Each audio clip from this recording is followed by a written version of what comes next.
Hi, my name is Izzy, and I am an average rich housewife. An average rich housewife is a housewife, obviously, but we're average rich. We're not quite as wealthy as J-Lo and Jay-Z, but not quite living in the boroughs. I'm gonna let you into my world. The friends, the chaos. Can I have a really dirty Grey Goose martini? The restaurants, the fashion, all of it. You are going to see the inside world of an actual Manhattan housewife.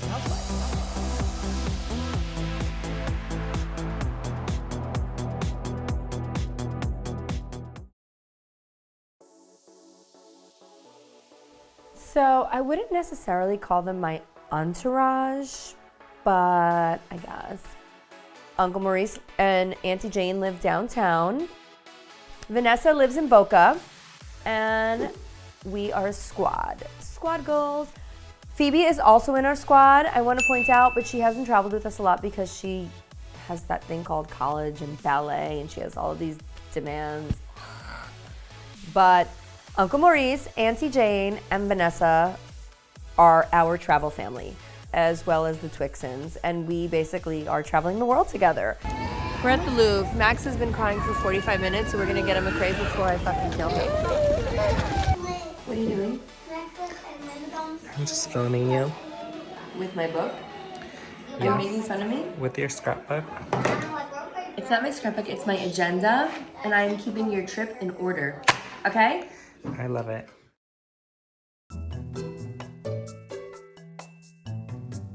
It's Jane's birthday. She's 45, and we're throwing her a surprise birthday party. So I'm gonna get some decorating going, and you guys can join us in the party. Like a real Manhattan fucking house party.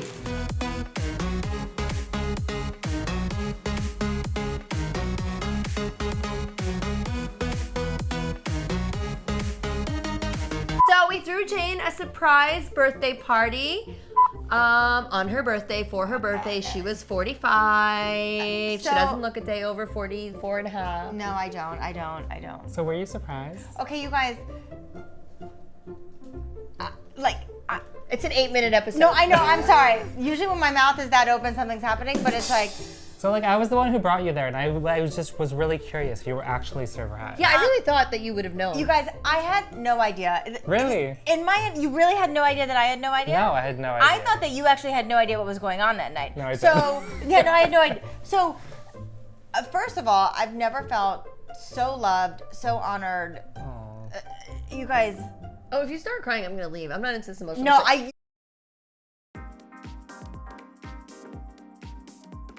All right. Are you ready in your new so. suit? I'm so excited. Happy birthday. Thank you. I am waxed back, and I had a pre-going out climax, so I'm ready. Yes.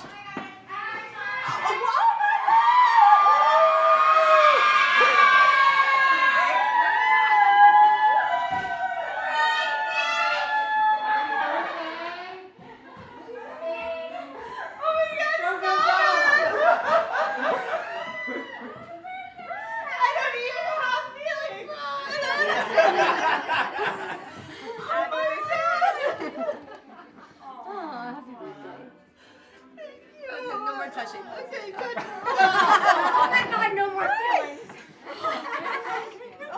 It was so amazing.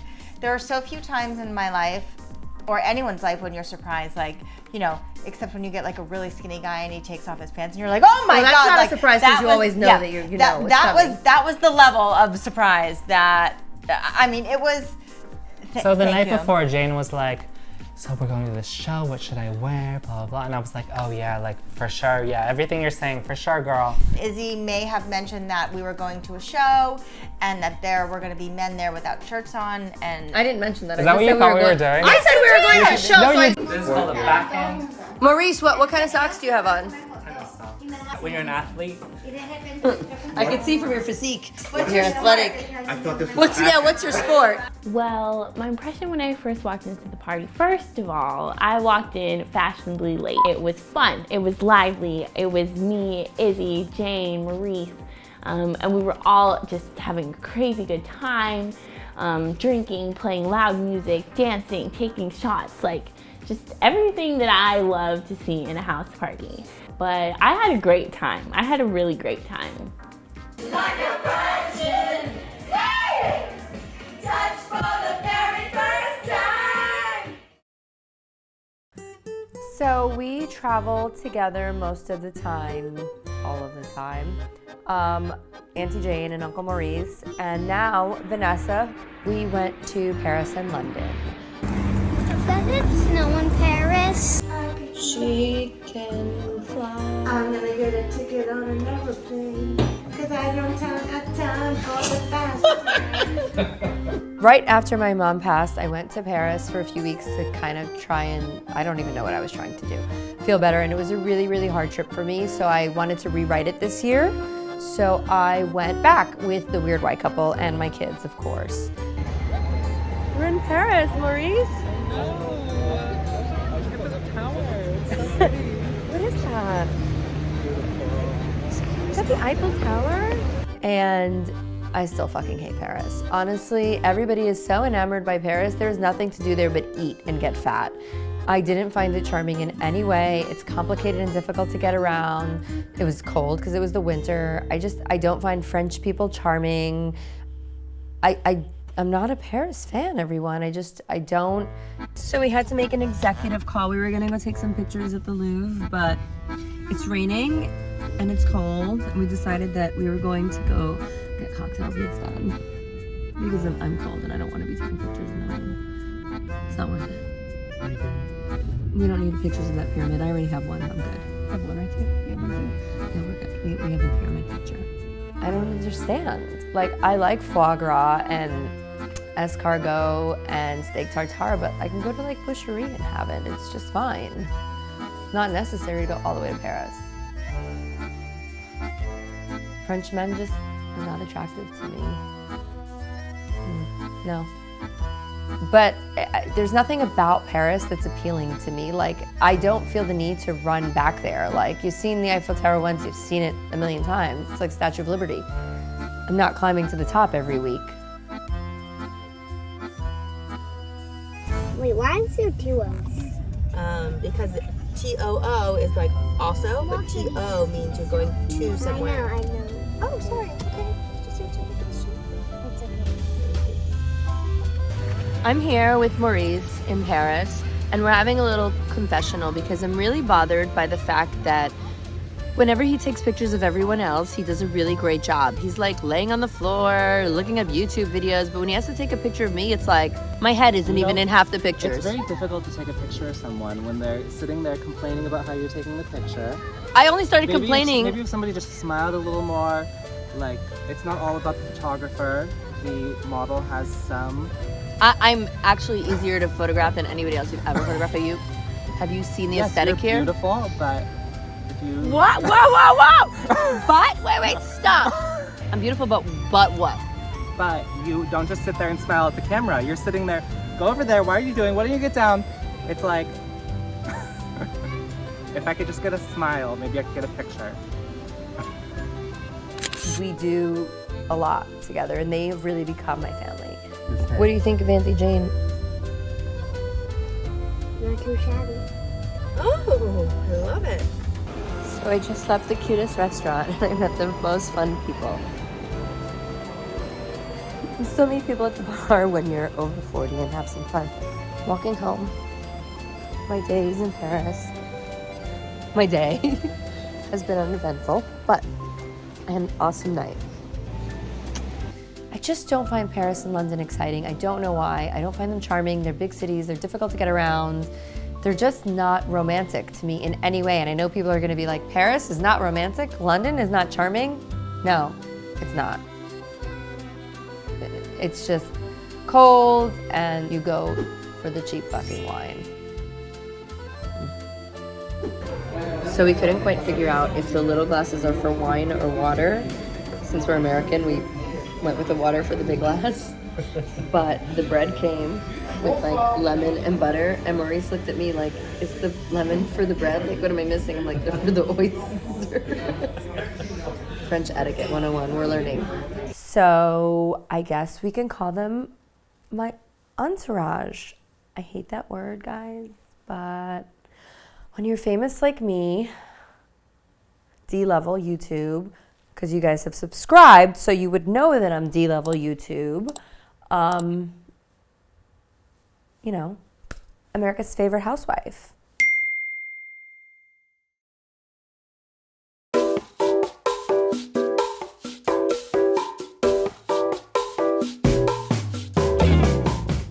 It is the morning of our trip. We're heading to Playa del Carmen. I'm getting the kids ready, and we are headed to the airport. It's about 7:30 in the morning. We're gonna take an Uber over to JFK.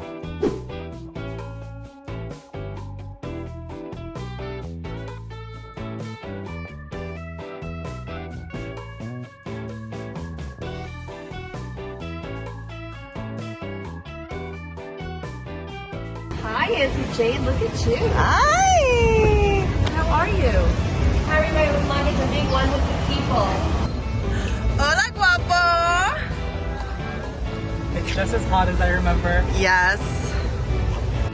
Oh my God, is that the lady from Holbox? Oh my God. Oh my God, are you following us? To the left, The left. then to the right. Or you can go That over was there. nice. That's a nice welcome. Yeah? Yeah.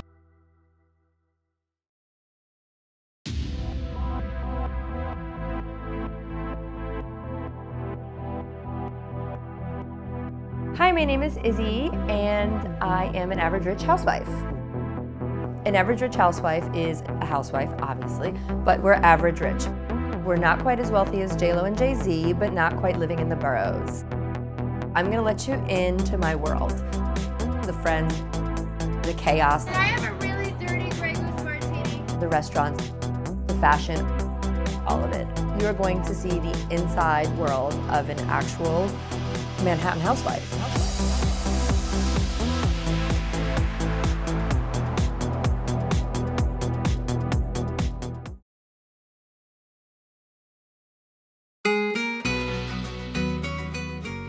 So my connection to Playa del Carmen is from before kids. I lived in Belize for a few years, and we would visit Playa on the weekends. And so when I had kids, I went with a girlfriend to visit, and I was like, oh my God, this is where I want to spend winters. Good morning, everyone.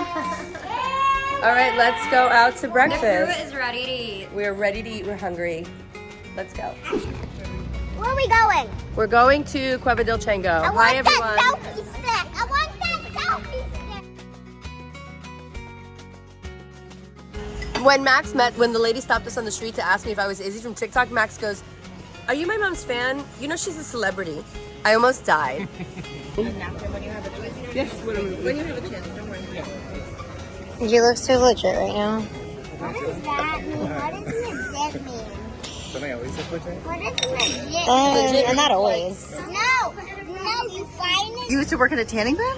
I used to work at a tanning salon. It was like one of my first jobs. That in itself is a story. Go ahead. And people were obsessed with it. And I can't say that. Can I? and he said basically when they would piss him off and they would come in for a spray tan, he would turn it up and make them like the wrong color. Orange. Orange. Orange. So do not mess with the gay guy at the tanning bed. So I moved to Mexico about 7 years ago. I lived there for 5 years, and that's how I met Izzy. Can you tell us about who came to Shabbat dinner? So a friend of what was the question? Oh yeah, we had a lovely Shabbat in Mexico. A good friend of ours, Moshe, came for dinner. He is just the most diva man that you've ever met, and we were good friends when I lived there. What do you mean And friends? I don't know.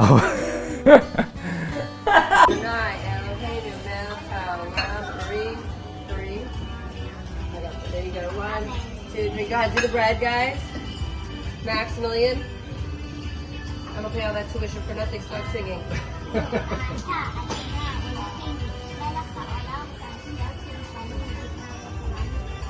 Both sing.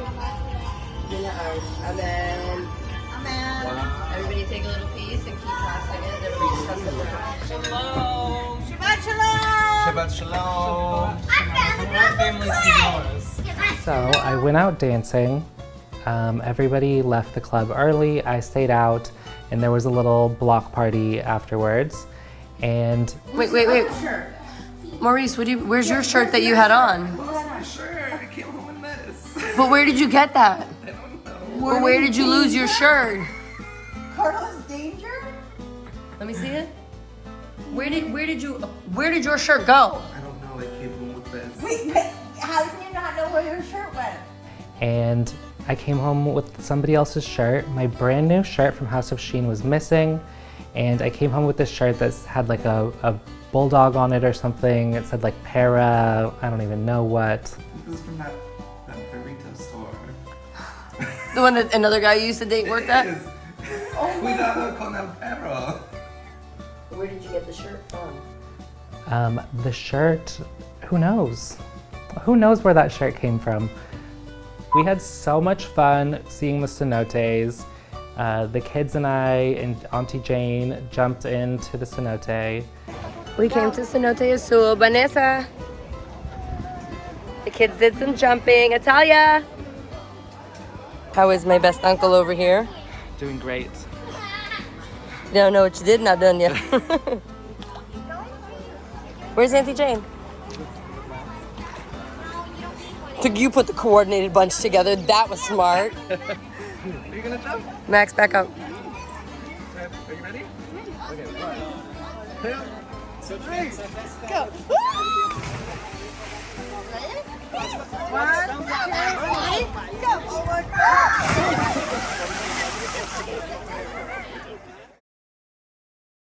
When we lived in Playa del Carmen, we basically moved down in January, closed up New York. The sugar daddy would come back and forth, but I closed up with the kids. I put them in school when they were old enough, but before then we had friends, we had our community, we lived our day-to-day life in Playa del Carmen, so we love it there. It's essentially our second home. I feel like more so than Miami. I can't handle the music they're playing here. I can't handle it.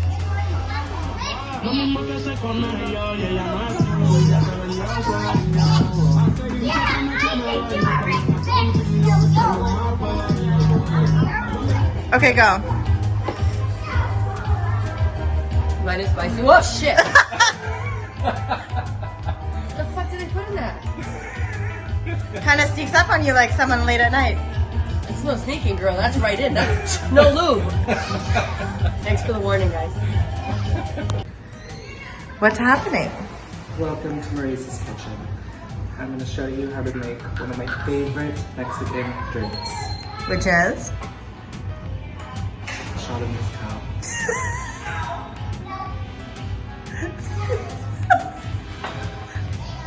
Ma'am, can we take your drink order? Can I have a spicy margarita with regular tequila, but make it a double? And don't get me near that fucking shit that you can light on fire when you put it, because it's so goddamn cheap. You got it. The only fire is going to be... I think alcohol color. Strong will cut you out. No, I'm with you. I want like nice. Yeah, I'd like not to be hungover. We have dinner tonight. I lost my group back there. Except I am here. Yeah, Vanessa's here.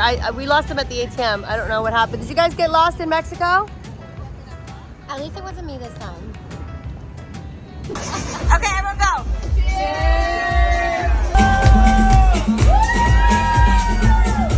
The night is young. Where are we going? Clandestino. Up there. All the way up to the moon.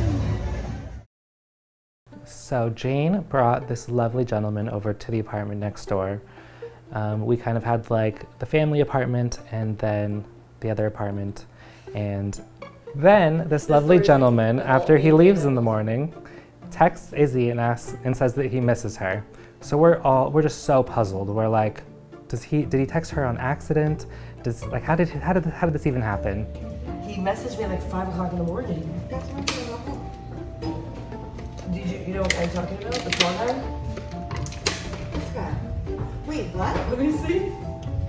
He messaged me at 5 in the morning. And I was like, for my Hold Instagram. on, stop.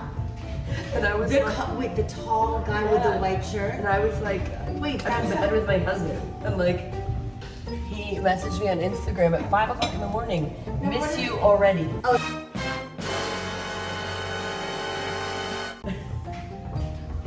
Dude, I kicked him out at 5. Wait, no, he thinks. He has to think it. Oh my god, I didn't answer. So. You give my phone number, girl. No, I didn't give him my phone number either. What if he opens up He yours? thinks that you're me. You know what I mean? I don't know. I mean, I love you to death, but we don't look anything alike. Like if you opened up his or my Instagram and then opened up This your is Instagram, amazing. I can't wait to see you him. would. Well, he I love the fact that you're like, that's the guy. That's the guy. I'm not. You don't even know what you've done, do you? You don't even know what you're done, do you?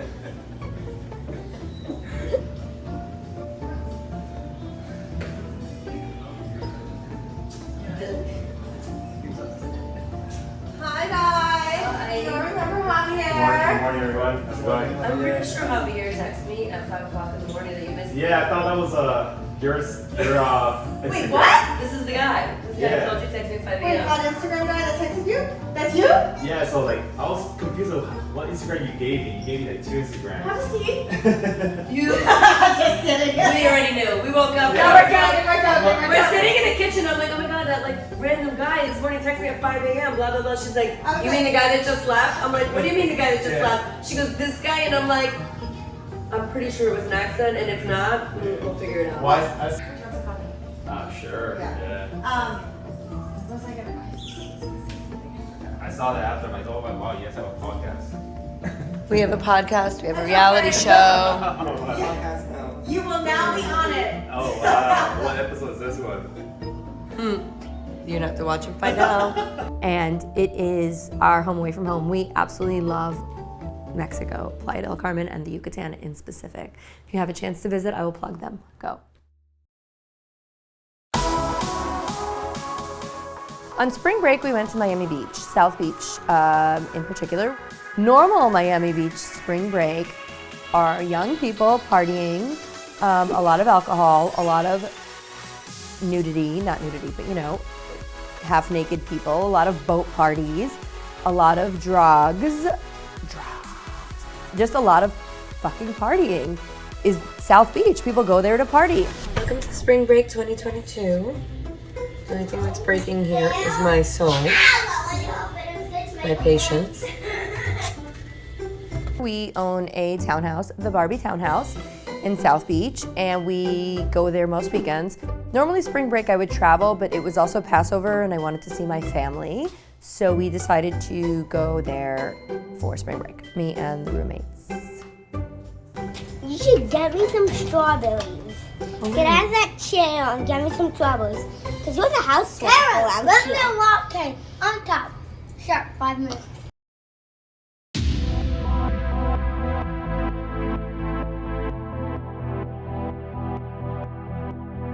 Hi, my name is Izzy, and I am an average rich housewife.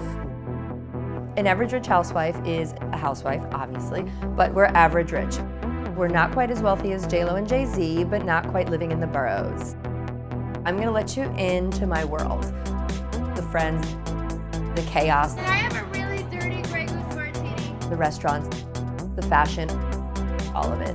You are going to see the inside world of an actual Manhattan housewife.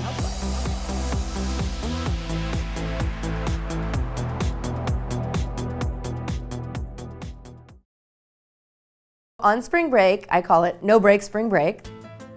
The roommates did a lot. Oh my God, we did an activity a day. We went to this like lake place in Delray where they bounced on those things in the water.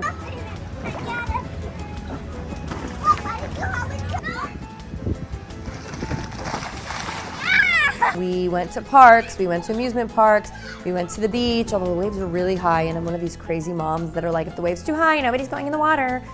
We ate too much candy, we met with so many friends, we had too much screen time, we did tons of activities every day to the point that there was literally no break on spring break for me. Max, what are you drinking? Strawberry. daiquiri with extra Coca-Cola in it. Hey Maxie, how you doing, my diva? How was Passover? So Passover is complicated. I have really different types of family. One of my sisters is super religious. My brother kind of falls in the middle, but it's really, really complicated because they eat it very late at like 10 o'clock and like they're so religious and there's so many formalities, and we're not that religious in the formal sense. We're more of a traditional religious. And so it gets complicated because you want to spend the holidays with your family, but it doesn't work for your schedule. Like, I don't know where the line comes in where like, I'm sorry, but your Judaism doesn't fit into my schedule.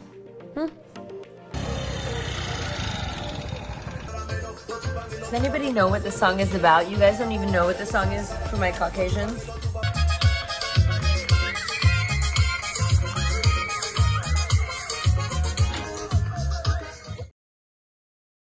So, the sugar daddy blessed us with his presence for 3 days, the Seders of Passover. He came Friday and left Sunday because, you know, he only makes like a montage appearance. He lets you know he's there, he leaves his essence, and then he goes. Why didn't he stay? Somebody has to pay for my life. The sugar daddy couldn't stay because he had to go to work. And this whole work from home thing doesn't work when you're running a giant company. I mean, like, you can't work from home and expect people to work. I guess it works for some companies, but for ours it doesn't. And let's be clear, I don't want him to work from home because then he's gonna be home. When I'm home, I'm a housewife. This is my office. I don't want him in my office. He needs to go to his own office. Even when traveling, he can come for a little while, but somebody has to go to work, pay for all of this.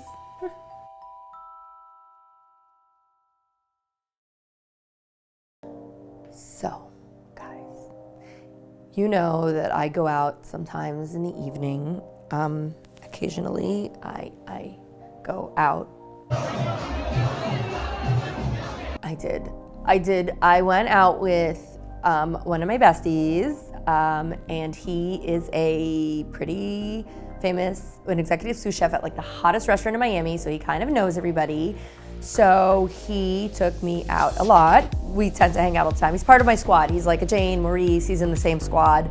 Ilka, we're all like a family together. And he took me out a lot, which is amazing, but my hangovers were ratchet, and I partied a lot.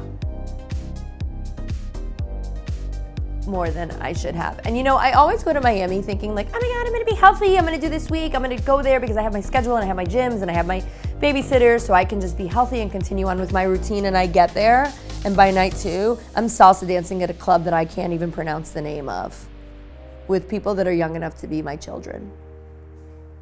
And a prostitute. I'm pretty sure there was a prostitute in Miami. I went to the bar at this restaurant. I'm actually gonna say the name of the restaurant, Prime 112 in Miami on South Beach. And I'm sitting there having a drink with Chris, and Christian, he doesn't like Chris. And we are enjoying our drink, we're chatting with the bartender, blah, blah, blah. And this lovely young lady comes along and sits next to me, and she's wearing this dress that someone of 25 should be wearing, like a little, you know, scandalous for me, but 25-year-old girl, very, you know, on brand. And she sits down and we just start chatting. She was waiting for a date. The date stood her up across the street, so she decided to come across the street and have a drink while her girlfriend was coming to meet her so they can continue the evening. Really sweet girl. And we're chatting, and the bartender tells the other bartender, watch out for her. Like, watch out for what? She's gonna trick one of your customers. Like, your customers should be lucky if they get laid at your goddamn bar. Like, let's be honest. Isn't that what people go out to do, meet other people? And if they happen to meet a beautiful young lady who went home with them, they should give you a goddamn tip. I was very offended by that. I felt like women have come so far that we can dress how we want and we can sit at a bar alone. You don't need to tell your other counter bartender, watch out for her because she's dressed a little provocatively. Like, what does that mean exactly? Like, if a guy came in looking homeless, which there was one, you didn't tell your bartender friend to look out for him. I was highly insulted, and that's why I said the name of the restaurant, because it was like 15 steps back in like being a woman. I was like, how dare you say? And she, by the way, got to the bar, put down her credit card, opened a tab, did everything right. She didn't get to the bar and look for someone to buy her a drink. She sat next to me, a woman, so it's not even like she sat next to a single guy at the bar, because there were a few. She sat next to a woman at the bar, gave her credit card, opens a tab, orders a drink, and because she has a dress on that's a little bit provocative, the bartender says, I was highly offended. Go to my TikTok and check out that one, because that did not sit right with me. I will not be returning to that restaurant, and you shouldn't either. But other than that, I did go out and I partied a lot. I don't care if you guys say Miami is not South Beach. South Beach is what made Miami, and without South Beach, there is no Miami, just so you guys know. And you can disagree with me and be like, oh my God, there's so much more. There's Brickell, there's Wynwood, there's this, there's that. Miami Beach is still what made South Florida. So there's a lot of partying. My version of spring break was not like that. I was with my roommates, and even though I went to bed a little late, for me it's 12:30, I still was more on like the family-friendly version of Miami Beach. Hurts me saying it. And maybe we should get a private house to hide from all of your fans. You want to get a private house to hide from my fans? You think You're a celebrity. You think I'm going to be a celebrity?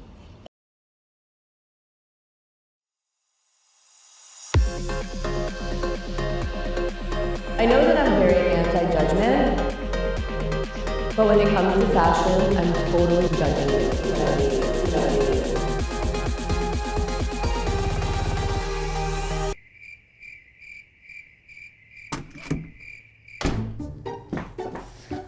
Oh my God, I'm so sorry. I'm late. Come on, Izzy, get to your marks. Oh my God, oh my God, oh my God! Anyways, hello. Oh shit. I'm a little hungover, guys, so let's just make this fast. What are we talking about? Come on. Can I have a coffee, guys, and some Xanax? Stat. You literally want me to talk about anti-judgment today when I am literally judging myself and my bad decisions.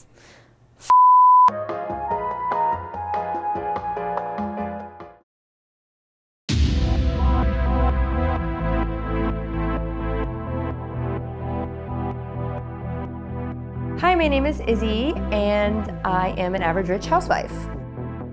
An average rich housewife is a housewife, obviously, but we're average rich. We're not quite as wealthy as J-Lo and Jay-Z, but not quite living in the boroughs. I'm gonna let you into my world. The friends, the chaos. Can I have a really dirty Grey Goose martini? The restaurants, the fashion, all of it. You are going to see the inside world of an actual Manhattan housewife.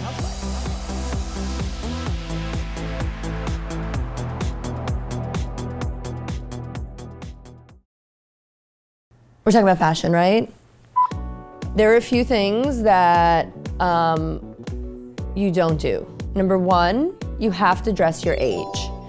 You cannot look older or younger, because when you dress younger, you end up looking older. It's kind of like when you're young and you have a lot of work done, you end up looking old. You look like a woman who is so young that they wouldn't have a lot of work. If you're that young, you're not having that much work. An older woman has that much work.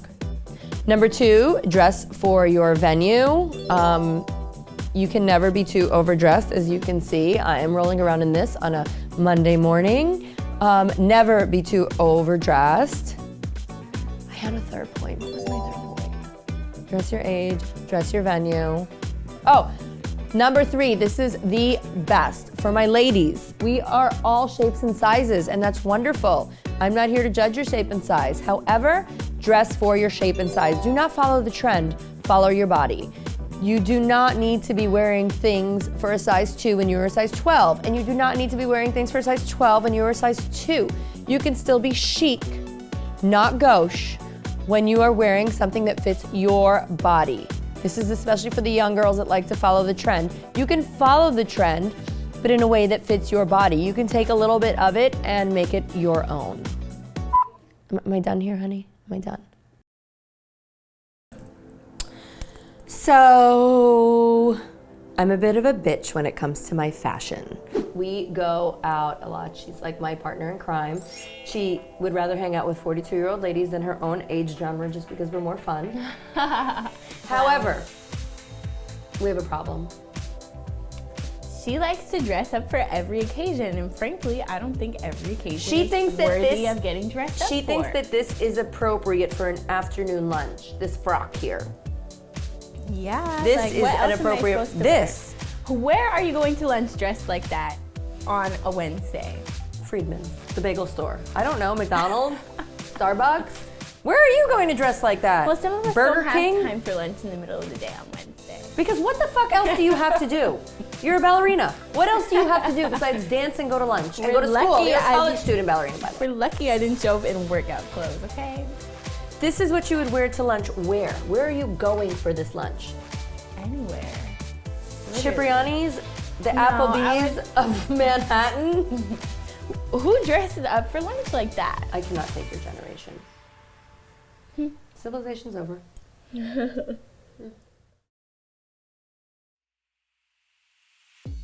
Sophisticated girls don't wear Louis Vuitton, but I'm still a girl from Brooklyn. Maurice, did you dress yourself today? I did. I mean, I got 13 texts from you of what exactly to wear. You told me what shoes to wear, what color shirt, what color pants. Where did you buy this overshirt? This is a sweatshirt. It's Moschino. Moschino, Moschino? I think. Moschino. And you're wearing your headphones because what, you're listening to music or you're talking to someone or what's going on here? I didn't know I had them in. So like when you go to get dressed in the morning, Yes. like do you just do it in the dark? I just kind of like rummage through the dirty clothes, which one, do the little sniff test. I can tell. It looks like you got dragged by a fucking bus. Didn't I tell you we were filming? Like what by is a this? fucking bus. Yes. Like, This is called California Casual. but we're in New York City. It's 2 o'clock. What the fuck are you wearing? I'm wearing my outfit that says my gay best friend is coming over. I literally say I'm not judging you, I'm just giving my opinion. I'm literally judging you. Is he singing? You like literally can go to any shop and pick the one thing that you shouldn't buy at that shop. This is a black t-shirt. It's a t-shirt. Maurice, Green I'm shirt. so glad that you lost that shirt in Mexico, that black one. Maurice, where's your shirt that you had on? Lost my shirt. I came home in this. But where did you get that? Did you really not like that I one? hated that shirt. The group as a whole. Okay.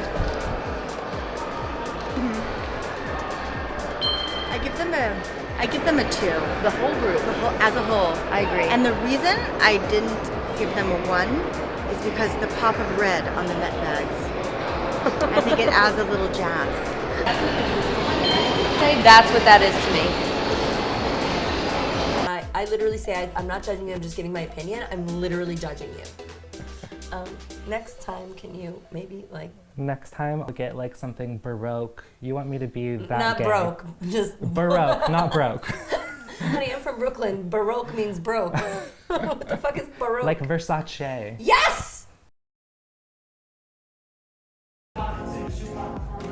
What is that shirt? Gucci. And the pants? Vince. And the shoes? House of Zara. And that horrible coat that you're carrying that's completely inappropriate. The thing about New York City fashion that makes it spectacular and different from all other places that I've been is New York City streets are literally a runway. If you sit at any restaurant on a spring day or even sit in a restaurant on a winter night, it is literally a fashion show. Anybody that walks in, whether they are wearing clothes from Forever 21 or from Bottega Veneta or Loro Piana, they are decked. Everybody has a style, whether it is hood rat fashion or Fifth Avenue fashion. New York City fashion is spectacular, and I love watching people because people come out dressed to impress, even if it's just to impress themselves, and even if I don't get most of the fashion, because let's be honest, I don't. New York City fashion is really like the hub of fashion. I've seen fashion in Paris, and I know you can say Milan, Paris, blah, blah, blah. Nothing compares to the girls in New York City, especially once that spring vibe hits. Monday through Friday, you can wear comfortable shoes. But girls, ladies, why can't we put on a pair of heels once the sun goes down, the heels go up, Like, that should be the rule. Sundown, heels up. Getting in a RAV4. Oh, no. Not judge anybody. Like, your fashion is your expression of who you are. So you shouldn't be judged for expressing yourself. However, I'm here judging you, okay? I've earned my right to an opinion, which you may feel is judging, and I'm just stating my opinion. Some of y'all look ridiculous, you just look ridiculous. Like, I know you're going through phases, especially in that teen year, or you are expressing yourself, or you're wearing comfortable shoes, or whatever it is you're doing it wrong. I love every part of it. There you go. Oh my God, and the bag, thank you. And I know I'm anti-judgment. I know I pride myself on being like, I'm not here to judge you, but when it comes to fashion, express yourself fashionably, so I don't have to judge you. Living in New York City is goddamn ridiculously expensive. Next stop is ours. Holy shit. I realized this when I moved out of New York for COVID in Miami and I come back. An Uber to go 10 blocks is $30 to $40. Assuming we take the bus, that's a $4 ride to school. First Starbucks, that's $5. A Barry's Boot Camp, that's $35. That was just my morning. I have lunch, that's about $25. Come home, shower, change, get back on the bus, another $3, pick up the kids. After school snacks run from $20 to $40, depending on if we get ice cream in Starbucks, or ice cream and pizza, or ice cream and Pinkberry. And then dinner, if I cook at home, you know what dinner costs cooking at home, or we usually do Uber Eats, which can run $40 to $140 a day. If I go out for drinks, that could go anywhere to like $600, but let's just say that's not an average day.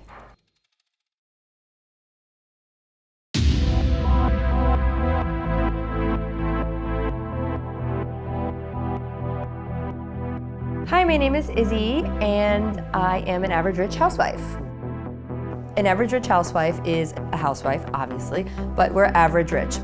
We're not quite as wealthy as J-Lo and Jay-Z, but not quite living in the boroughs. I'm gonna let you into my world. The friends, the chaos. Can I have a really dirty Grey Goose martini? The restaurants, the fashion, all of it. You're going to see the inside world of an actual Manhattan housewife.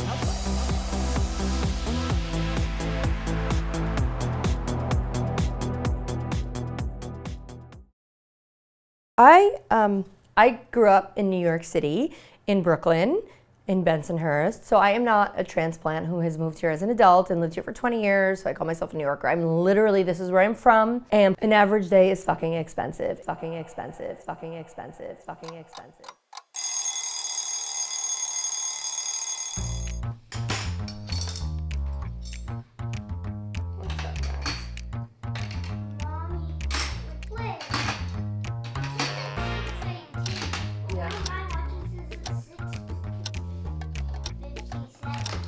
Oh, your watch needs to be adjusted. Come here. Give me.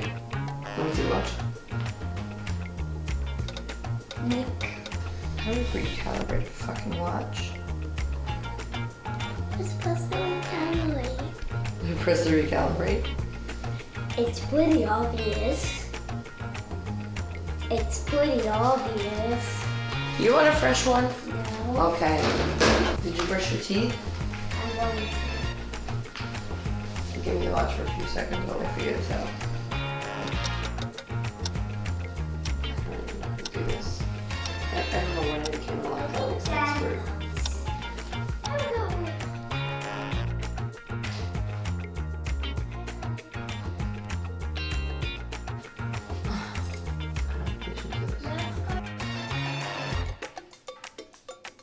Are you dressed? Thanks, Max.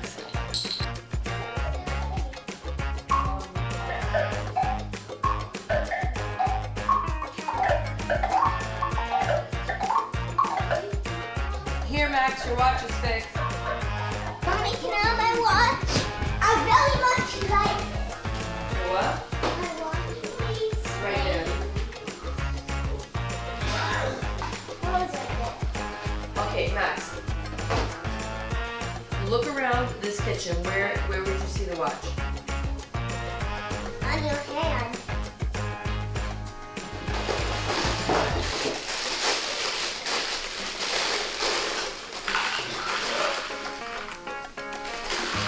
Mommy, can you make this a title? Yes, Maximilian. Mommy, is putting tape on someone's mouth a punishment? I mean, I don't really think it's a good idea to put tape on someone's mouth. Do you? But is it a punishment? I guess. You know that in the old days, people would put hot peppers in their kids' mouth when they said bad words, or soap. Do people put soap? I'm sure there's some evil people that do when their kids do say bad words. Imagine I put soap in your mouth every time you said a bad word. You'd have soap in your mouth all the time. That language is yours. Simon, I think Simon a little bit more. Think Simon have more soap than you? It's a soap waste. This is soap waste? I'm out. You saw nothing. Simon, I need you to get dressed and do your chores, please.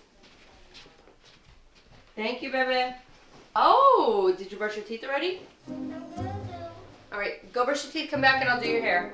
But what do I do that makes you call me Karen? Sexy or sex. Whoa, whoa, whoa, whoa, whoa. What whoa, does sex mean? Anyway? You don't even know what sex is, so let's not use that What word. does sex mean? Sexy, okay. No, sex. What does it mean? It's like, it's your sex. If you're a boy or you're a girl, it's the sex of a person. Are you stupid? Yeah. So what's your sex? Are you a boy or are you a girl? All right, anyways, go ahead. Sexy.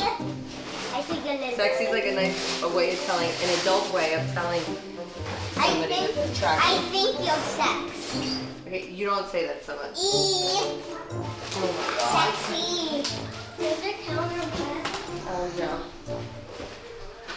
It's totally yes, it works. It's not how it works, Karen. It's not how it works. How does it work, Maximilian? You piss on someone and they're your friend. So if I want somebody to be my friend, I gotta piss on them, Yeah. essentially. Yeah. Okay. I'll make a list of people I gotta piss on. And you need to piss on their elbow. That sounds disgusting. But you need to do it to make friends. Okay.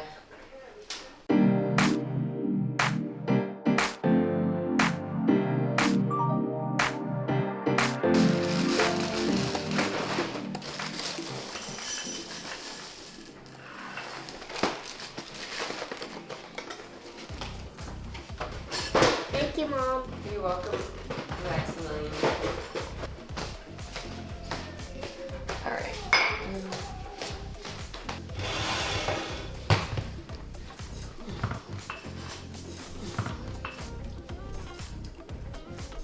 These are from Amazon. I have them all over. I have them at Jane's house.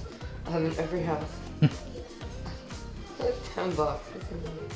Because they're going crazy. Like, how many days can kids sit inside and watch TV? Even with the pool, even with friends, it's like, all right, enough. I smacked you. What'd you Do you smack? want me to tell you what I want? Tell me what you want. I want some booty. Is that what you want? Yeah. Okay. You want booty? You want my booty? I want to bite your booty off for breakfast. You're being very fresh today. I feel like from the minute they wake up, they're being told what to do. They're told to get dressed, they're told to go to class, they're told to sit, they have to ask permission to go to the bathroom, they have to ask permission to have lunch. They are constantly being told and having to ask permission what to do. I feel like after school and on their free time, they should be able to have free time so their brain can actually learn how to figure life out. Like, what activities do you want to do? You want to do nothing? That's cool. You can do nothing. You don't have to ask permission. So I try and keep their schedule as free-flowing as possible so they can actually make some decisions and learn some decision-making skills so they can make it in this world. It's a rough world out there. So the morning was hectic. Most mornings, every day is different. Obviously, if someone has kids, they know. But most mornings, we do what we did today. I wake up, I get the kids ready, I get them off to school. I usually drive in the mornings because it's cold or whatever, and I pick them up via city bus, but we drive in the mornings. I go to the gym like I did today, or I try to go to the gym. Everything is on a day-to-day because, you know, with kids, things change. And after the gym, I come home. I either do work, because you guys know I am a famous content creator on TikTok and here on YouTube. I used to go to a lot of late dinners, and dinner was like my thing, and I was a big, heavy drinker, and I recently lost a lot of weight, so now I've transferred it to lunches. I'm a lady that lunches. That's where I am in my life. Oh my God, I'm a lady that lunches.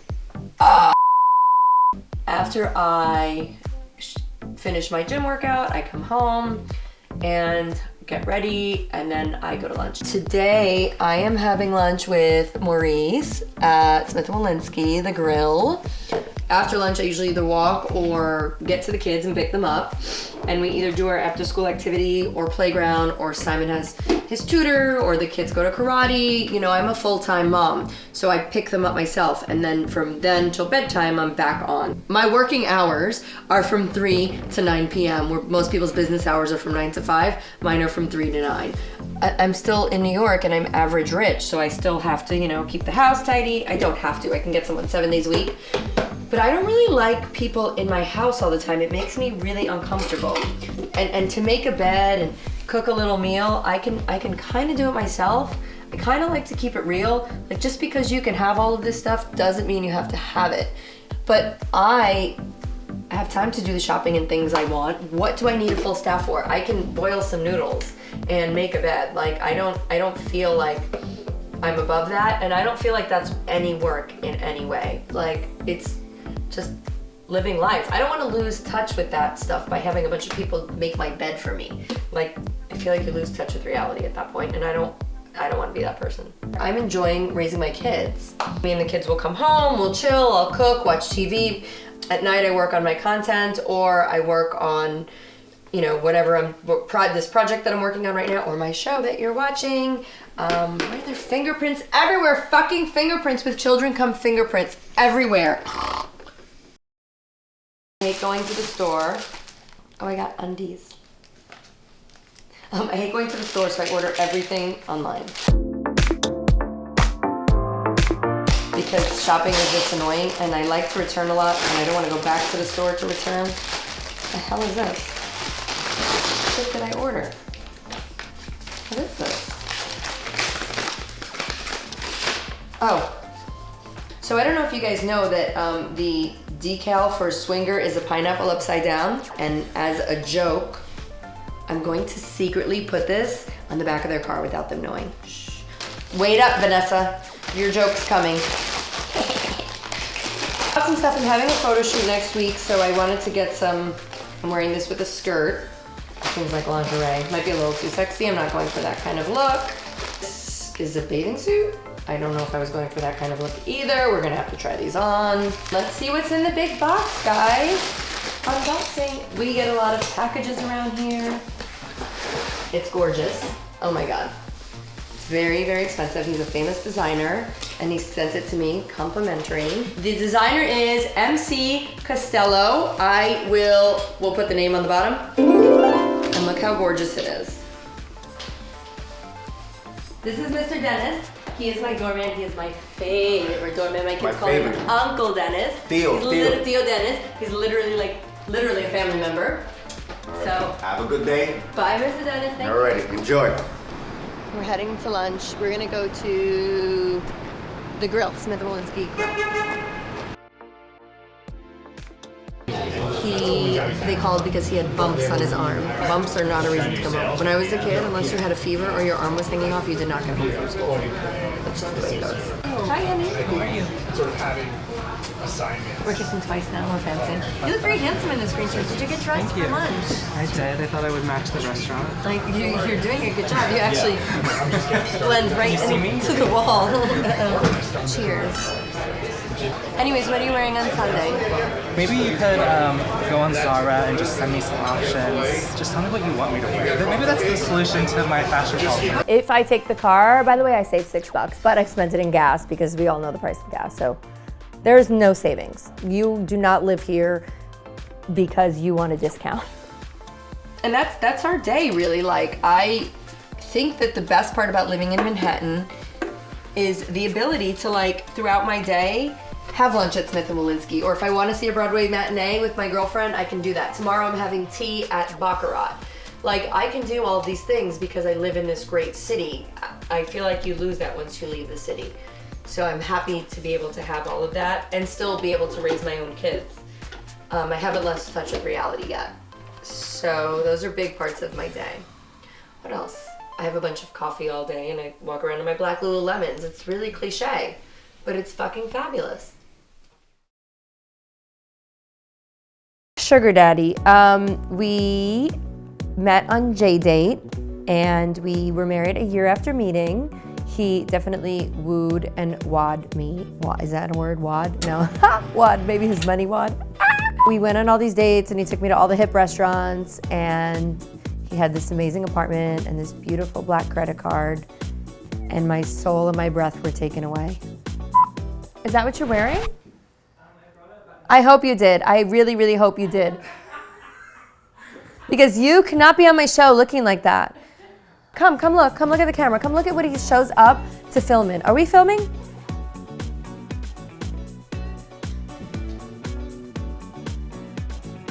I want to point at his shoes for a minute. Can we go down to his shoes? Wait, show everybody your shoes. We went sledding and he wore those shoes sledding. Sheen is like Alibaba. And then Casa de 2021 was Forever 21. But we make it fancy. So instead of saying Sheen, we say House of Sheen. And instead of saying Forever 21, we say Casa de 2021. Because we're couture. I mean, hello.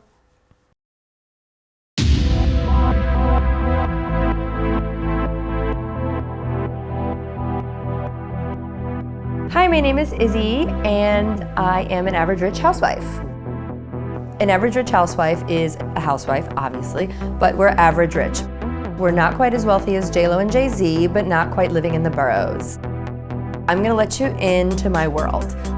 The friends, the chaos. Can I have a really dirty Grey Goose martini? The restaurants, the fashion, all of it. You're going to see the inside world of an actual Manhattan housewife.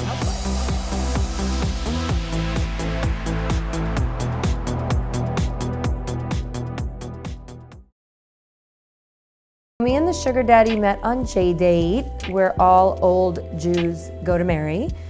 And I fell in love with his like genuine soul. He's just a good dude. He can be moody at times, like most men.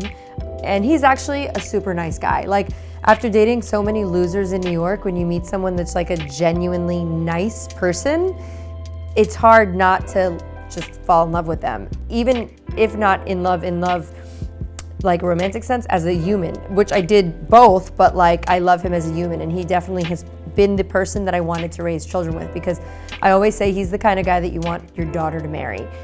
He's the kind of guy that you want your sons to be like. He's a super hardworking guy, super dedicated to his family. He is 100% supportive of this project, however, decided not to be on the show because, you know, he's so rich and famous, he doesn't want to take the spotlight off of me.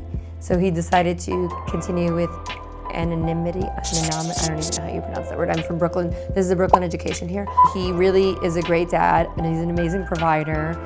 He works hard. He's funny as fuck, sarcastic, moody. He's also like a little bit of a cranky Ashkenaz Jew, and I don't know if anybody knows Ashkenaz Jews. They're literally allergic to everything. Like, if the moon isn't right, and the sun isn't shining properly, and the air is blowing the wrong way. I mean, I have a cat in Miami and he'll have an allergy attack in New York. Like, he is very delicate. And like, as like a rough and tumble Brooklyn girl, my tolerance for that is very small. So, you know, we have to balance out our interactions. But we have the happiest marriage you've ever seen. We live in all these different houses, not always together, sometimes together, but I feel like that's what keeps the marriage happy. Who wants to be together 24 hours a day? I mean, he should want to be with me 24 hours a day, obviously, but what can you say? What? So yeah, that's me and the sugar daddy story. We are married now 8 years, together 9 years, and he's a cool dude. He's funny. I like him. I'll keep him. He's an easy pet to keep. So my sugar daddy works a lot because somebody has to pay for all of this. So I do travel a lot with the kids. He does join us occasionally when he picks and chooses because, you know, he has that option. But traveling with him is a little different than when it's just me and the kids. Me and the kids will kind of rough it. We're happy to stay in Airbnbs. We like to be one with the people. Sugar daddy, no. Sugar daddy is not one of the people. Sugar daddy needs first class from the gate.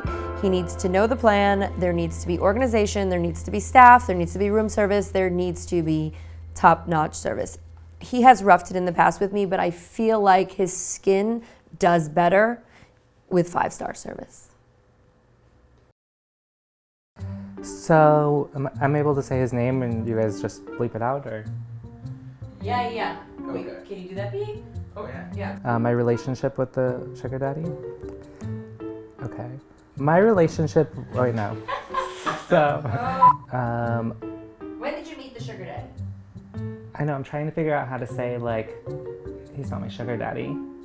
He's not my sugar daddy. Wait. Well, he's not my sugar daddy, but I met in Mexico through Izzy. He's a really good provider for his family. He really cares about everyone and is all about work. My relationship with Sugar Daddy is great, honestly. We spent a lot of time together. I would be here every weekend watching the Kardashians on the couch all day long, especially on Sundays. I would start in the morning, watch all of the old episodes all day, and at about 8 p.m. every Sunday, he would always order a pizza. He would order 2, one for me, one for him. He would be upstairs doing his work and watching the football game, and I would be down here watching the Kardashians. And that was just our routine, and I absolutely loved it. It's really funny too, because sometimes like Izzy will say something, and Sugar Daddy and I will just look at each other like, he just gives me this look. I don't know how to explain it, but we just have this like, it's kind of like when you look at your best friend and you both know what you're talking about, but nobody else does. Yeah, that's us. I think the funniest story is when he came home from work one day and he was talking about retiring. And Izzy was like, retire? Like, you can't retire. Where are you gonna go every day from 8 a.m. to 5 p.m.? And he was like, well, I would be here. And she was like, oh, no, like, that's not gonna work. This is my office. So if you wanna not work, you have to go somewhere else. I just think it's so funny that he loves watching all of us live our best lives. Like, he wants to be at the office or in his home office working while we all just live our absolute best life. Like, he doesn't care about going on the trips with everyone. He doesn't care about going on all the adventures, but he is always down to fund them and hear about them when we come back. And I just love that about him. Now I'm seeing her just thriving, living her best life. I knew she would always be the best mom because she's always loved kids for as long as I can remember. And so I think that since meeting him, since having a family with him, she's really just like tapped into everything that I could ever remember her dreaming of doing. And I love that. Why? Do my arms look fat in this dress? No. Okay. Flex real quick. No, you're good. So the sugar daddy isn't on my show because it's my show. Do we really need him? He is also one of the only people I have ever met, and I've had a few other partners, husbands, boyfriends before, that I can actually depend on in my life. Like, he is probably the only person I have ever given 100% trust to. Like, I do not trust anybody to do tasks for me. It's like my toxic trait. He is the only person that I will entrust to do tasks for me. I will literally ask him to do things that I would do because I know A, he would get them done like I do them, and B, he would get them done in a timely manner. I'm a little toxic that way, and he is the only person that is like me, like that. He's like a good human. With being a good human comes some toxicity. He's not always perfect. Sugar daddy is moody. The air has to be right. The sun has to be shining perfectly. The quality of the air has to be perfect. The food, the land, the terrain, in order for him to be having a wonderful day. If one of these things happen to be off, party's over. Close up shop. The sugar daddy is very sensitive and delicate. He's like an orchid. If he's not in the right climate or atmosphere, he will not flourish. He will actually wither away and die. But he's not dying fast enough for me to collect that insurance money. But if my sugar daddy ever retires, we're going to have to live in separate homes. I really don't care about what he does for a living as long as he leaves before I get up and comes home after I go to bed. I don't care what he does in between that time, literally. This is my office, this is my space, I am a housewife, this is the house, I am the wife, and he can't retire. Retirement is for when people die. And he's also too busy. He's the type of person that if he did retire, it would just be like a small in-between to his next career. Hopefully one that can afford us a private jet this time, not just a charter. It's lucky I stay with him. Although at this point, my stock has dropped, being 42 with 2 children, so I really have no choice. If the sugar daddy ever left me for a younger girl, I would hope that she liked children and to clean houses. I am all about this sister-wife life. I'm never divorcing him, so he's not like remarrying, but I will sister-wife all day long. Less work for me, ladies. The sugar daddy's amazing. He's like my #1 guy, let's be honest. I'm his biggest fan. But I'm in Miami now. And when in Miami, it's like a smorgasbord. I wonder what's gonna happen here in Miami. I do have a date tonight. Stay tuned to find out with who. See you next week. Don't forget to subscribe.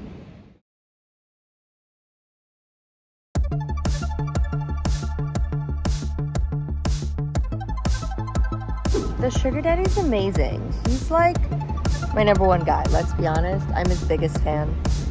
But I'm in Miami now. And when in Miami, it's like a smorgasbord. I do have a date tonight. Stay tuned to find out with who.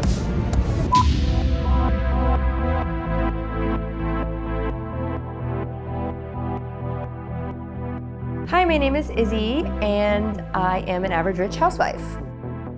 An average rich housewife is a housewife, obviously, but we're average rich.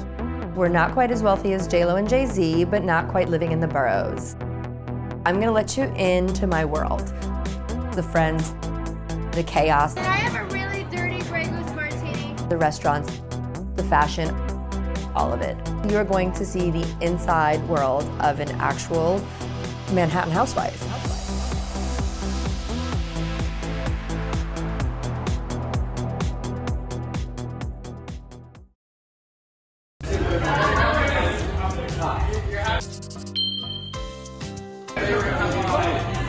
I'm about to have some wet dreams.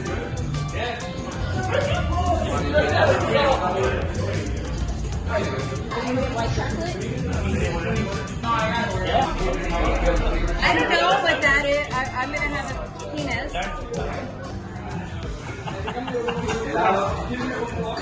So we're going to have a vagina and penis together. Even though I'm a married woman, we're gonna. And you're a married man. We're gonna do this, guys. You got a happy ending? We're gonna have a happy ending. Oh my god. Cheers. You cannot do it. Don't mind, my penis does not want to touch your vagina. Cheers. Oh my god.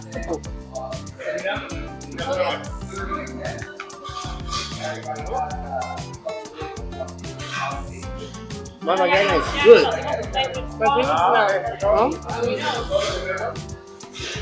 It's like dry. Do you want to try my vagina? No. My penis is like dry. It's dry. I don't know if my cock is worth the calories. My cock might not be worth the calories.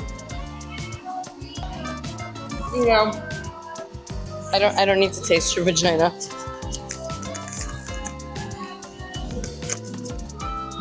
Honestly, the cock is not worth the calories. Oh, my vagina is leaking.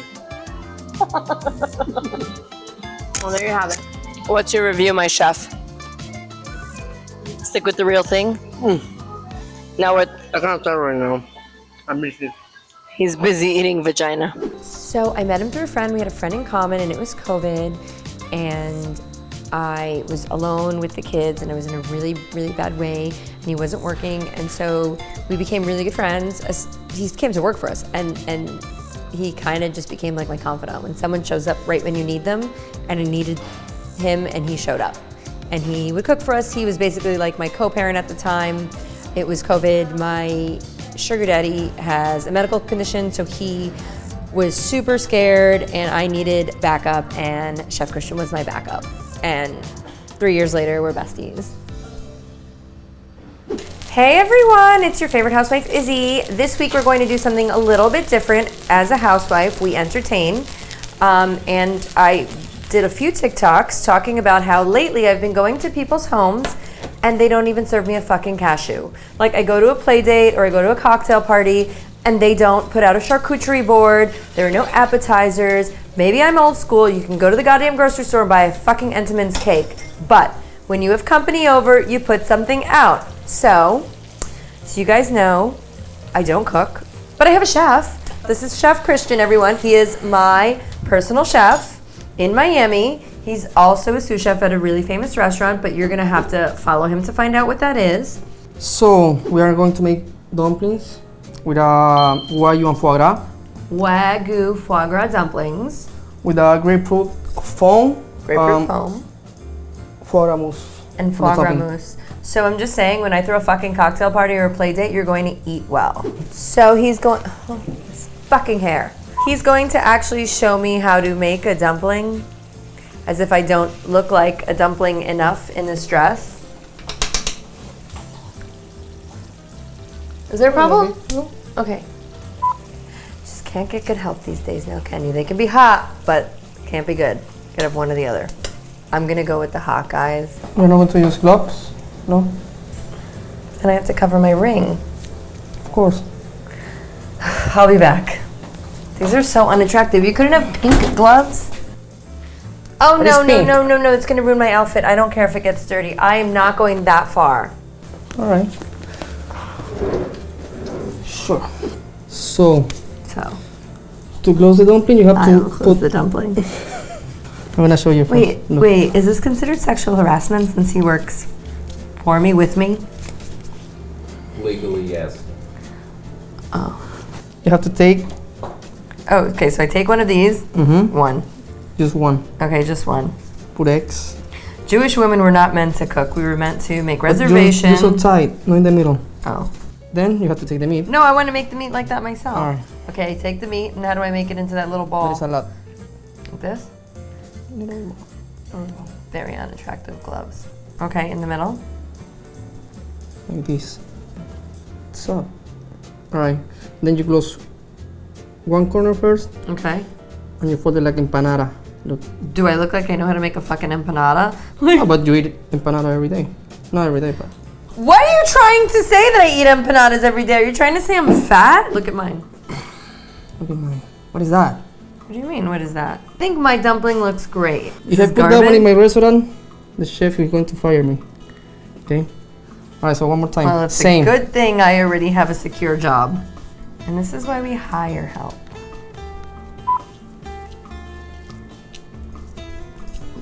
I think you're masturbating hand. Like, what the fuck is that? You have to feel, you have to know how many meat you have to put inside. I know how much meat to put inside. Right, and then you close like regular in the middle. Okay. Empanada. Okay, close it in the middle. Okay, empanada.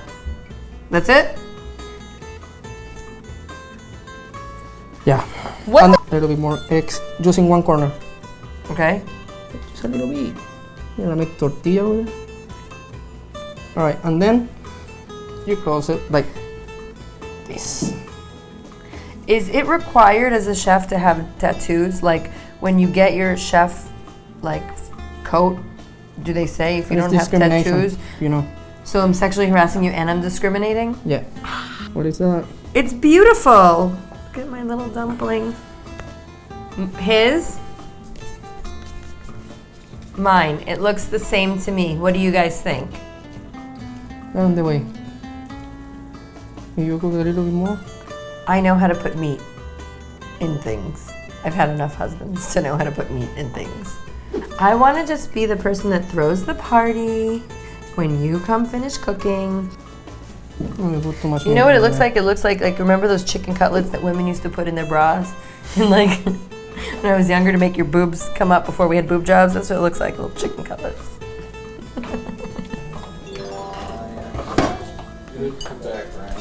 Oh, this cooking is exhausting.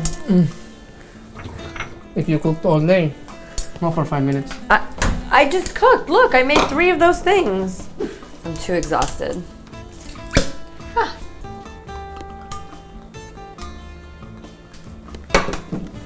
Here you go, Christian.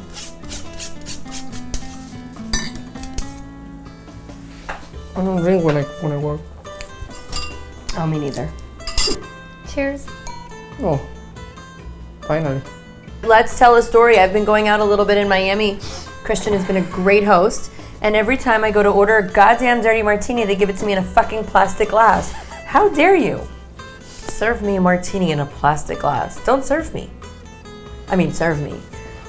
Just give me something else. Christian, have you ever cooked with your top off? With my what? With no shirt. Not today. Not tomorrow. Maybe next week. We might be doing another cooking show. Oh, I was supposed to be helping? Supposed to be. Do I have to put those gloves on again? No. I'm fine. Oh, you don't need my help? Have to say the truth? Not really. Can I just like stand in the back and send my friend pictures of you cooking? Depend the friends. Jane? Jane? Masturbation hand.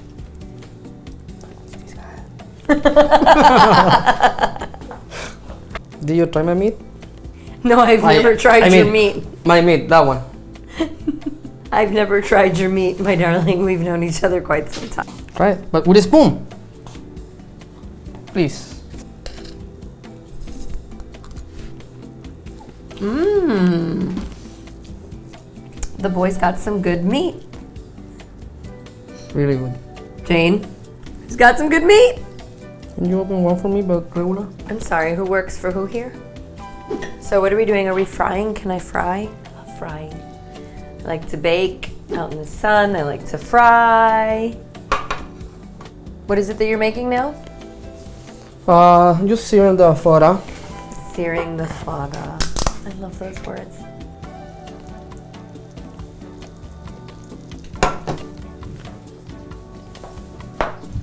Awkwardly standing here.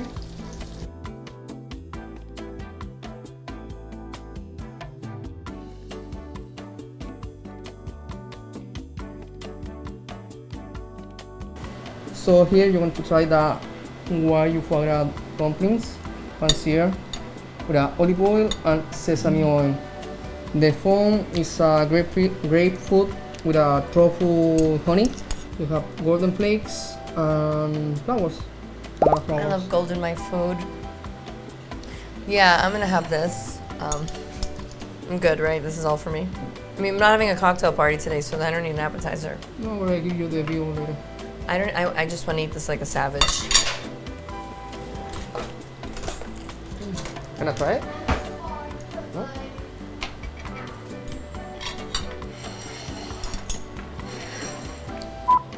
Fucking fan. I hate this thing. The gyozas were amazing. And all the food that you make for us is really amazing. Yeah. That was when you hired me. That is why I hired you. But then you went and got another fucking job. Don't forget to follow us. Don't forget to subscribe, guys. And follow me. Follow Chef Christian. Chef Christian 305. That's my Instagram. Instagram Chef Christian 305. You'll see it along here. Don't forget to fucking subscribe. Like, it's one goddamn little tap on that button. Tap, tap, tap, tap. Do it. See you next week.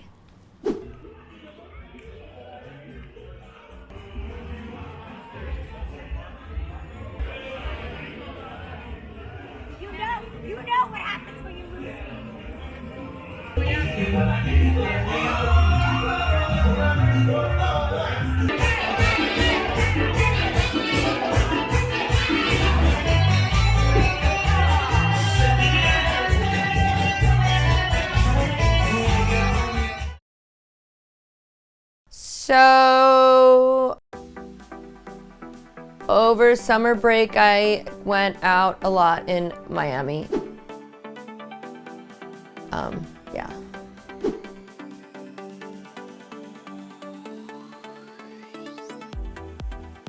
Like last night. So I'm really, really, really hungover right now. Really hungover. Yes, I'm drinking coffee out of a fucking martini glass, hungover.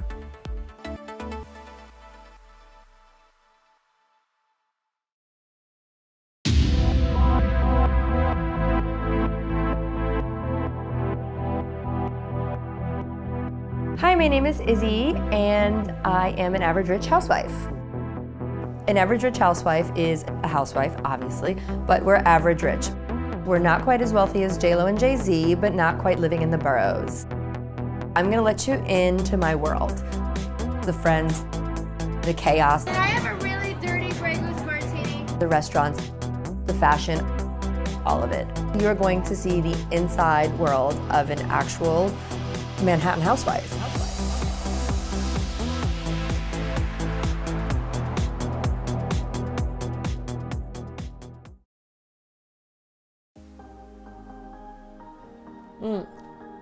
Okay, so in Miami, there are two ways to go out. Well, there are many ways. Uber, Carna. So we're here in Calle Ocho. We're in the real Miami. This is where like us average rich housewives go out because we can't go to the cool places, so we have to go to the average places. So come out with us in Calle Ocho. It's way more fun anyway. A lot of people like to go to like the hot spots, 11. Who's that guy that owns all the clubs, that like owns the clubs, but they get ratchet? He owns like Swan. I don't know, there's this guy that owns all these clubs that people think he's really great, but like all of his clubs end up getting ratchet. So I don't go to those places. That's like one route to take.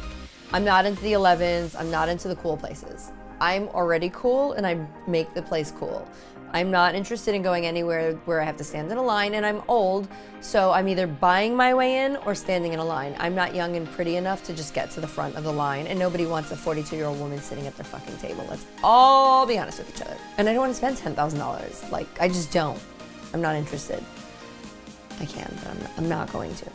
So I like to go to like the offbeat places. I do like to salsa dance, so I like to go to Calle Ocho. Calle Ocho is like my jam. It's like Miami. It reminds me of like old school Miami. When you hear Miami these days, you think of like modern and brickle and sexy, but I think of like Latin, Cuban Miami, and that's the Miami that I like to go out in.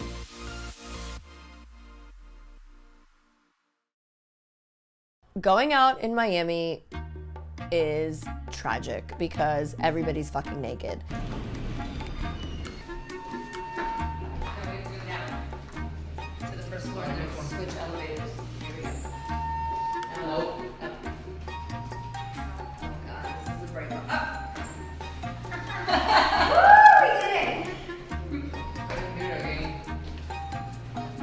So me and Chris came here one night, we were gonna go have dinner at Dirty French, and we decided not to. The guy was like, because they didn't have a bar, and we didn't want to sit at a table. I was like, I don't want to sit at a table. So we were like, fuck it. So we walked here. I had these high heels on. It took us like 20 minutes to walk here. We get here, and there was a line around the corner. Oh, no, yeah, I don't think Like, you want to 22. No, we can take here. 22. Why didn't you send us down to go up? Like, how many people does it take to figure out a Miami elevator? It's a lot. You'd be surprised. Ooh, going out in Miami. The first thing that comes to mind with that is there's something out there for everybody. What the fuck is that drink? A salad? I just feel like there's a vibe. There's a vibe for everybody. What did you fucking order? You know, if you want something really chill, you go to Faena, you go to the One Hotel, and then if you want to go balls to walls, you go to Baru or you go to 11. Okay. Do you see I have to drink my martini with my injury? We're here to support you. We're here to support you. I'm so glad you're here to support me this evening. I'm gonna drink with my left hand.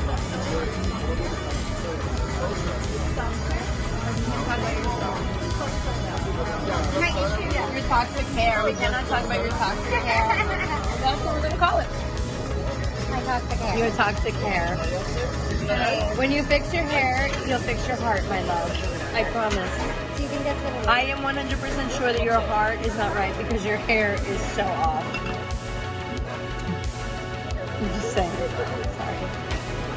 You would think that the culture of old man, young girl, like, is passé because of this whole Me Too movement, but it's not. In Miami, it is still that young girl, old man with money culture, very much so. Everybody here is looking for a daddy. Sugar daddy. Or daddy, I guess. But yeah, it is very much the culture. And I avoid that because at this point I can buy my own drinks and nobody wants to be my sugar daddy, so that's not my scene. But these girls are all naked, running around, looking for somebody to pay their bills. The culture in Miami is the nightlife. I feel like that's why I couldn't live here because there's just not enough to sustain me. The nightlife is the main part of the culture here. Like everything else in Miami is connected to party culture and the club scene, and it's always been like that. I live on South Beach, and a lot of people poo-poo South Beach. South Beach made Miami. I always say that. I live south of 5th. It's still a very chic area. I like beach people. It's a little bit less Latin on the beach and more people like international, which is what I like. It's like Manhattan, but in Miami. And Miami is fucking party. You come here to party. And even if you come here like me to be healthy and work out and hang out with your kids, you end up partying because there's nothing else to do. I don't even know if they have AA here. Like for people that are in AA, like I don't even know what they would do. I guess they would do drugs. Like you could do drugs if you're in AA. It sounds like a thing. It's such a party scene that if you have to get a prescription of Adderall filled, it's a 3-week wait. And that is a true story.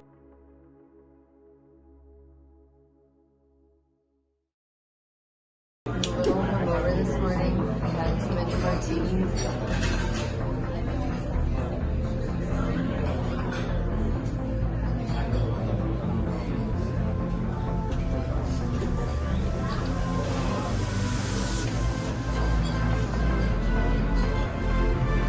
The restaurant scene, they just got their first few Michelin star restaurants, and I feel like they've only done that because a few of the New York chefs that come over. But there's no restaurant scene. The restaurant scene is based on how good of a party the restaurant is throwing. It's not based on the food or the, you know, it's just not based on the food, the dining, the fine dining, the elegance. It is based on the party that is connected to the restaurant. The places I like going to, I would definitely say Faena. I love the decor there, I love the food, I like the ambience, and the lobby bar is just so much fun. I mean, you just can't have a bad night there.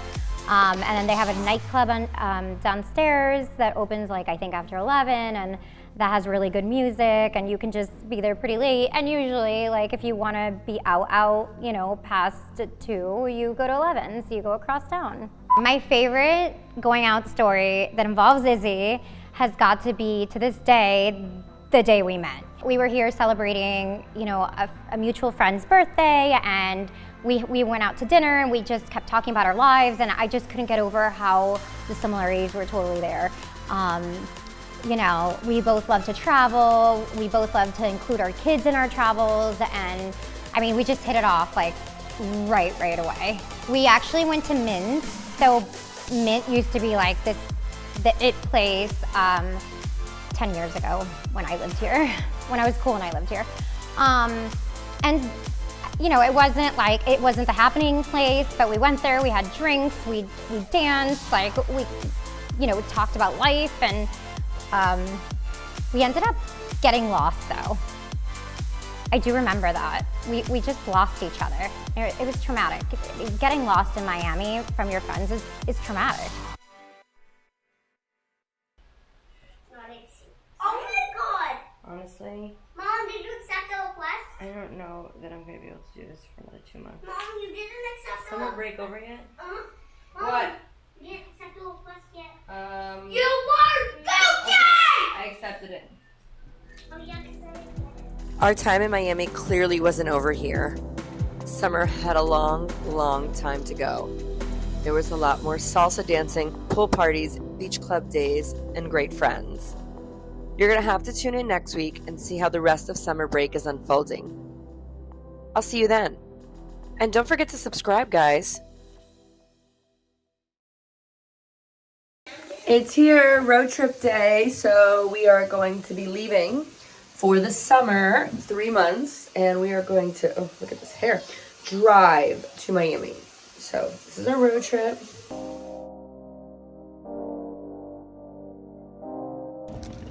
Guys, who do we have here? Who's on our trip with us? The Average Rich Housewife. No, but who's that little guy with you, Simon? What? Show me. Let's go! Can't really see him, but you can see him. We decided to drive to Florida because I wanted to give my kids this real American experience. So we had a road trip. We stopped in Orlando. Horlando. I don't know if you guys know what Orlando is like. It is literally the armpit of the universe. Not even America, just the universe. Everything that's wrong with America is in Horlando. We didn't do any theme parks because I'm not standing in line for bread. This isn't Mother Russia. Went and stayed at this hotel. We had this big, beautiful 6-bedroom house. It was amazing. I did not leave the resort because you know what goes on outside of the resort, Orlando people. From there, we stayed 4 days. And then we went to Miami Beach. We drove. So I drove all the way to Florida with 2 children. And then I'm not driving back. I'm not quite sure, but I'm not walking. I'm not driving. There should be a jet involved, hopefully.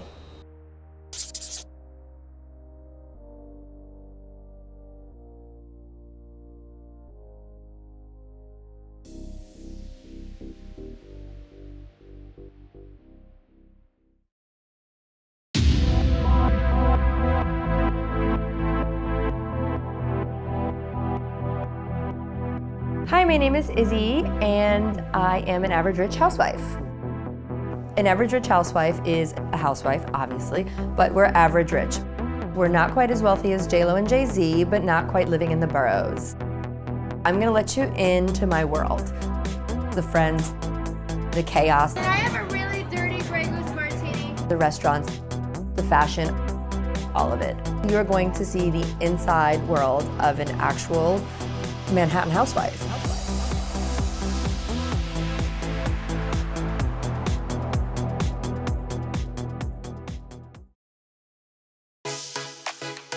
Many of my days were how I spent days in New York. The kids went up to camp in the morning, I went to the gym, I saw my friends a lot, we did a lot of stuff.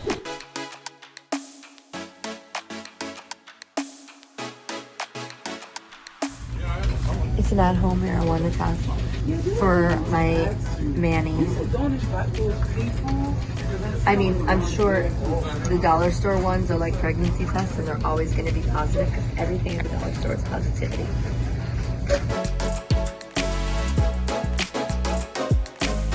It's just so hot and there are so many things that I want to do, but I just can never get them done in Miami because it's just so hot. It's literally like hell. I picture it like that. Miami Beach in the summer, I actually really like. It's kind of like New York in the summer. So you don't have a lot of tourists and you can go to the restaurants that you want without waiting for reservations or having to phone a friend. So I do like that about the beach clubs are emptier. It's just more of a local crowd. And I like that about Miami Beach in the summer. I do visit Miami, however, I tend not to leave Miami Beach because there's no real reason to leave Miami Beach in my point of view. South Beach specifically, south of 5th specifically.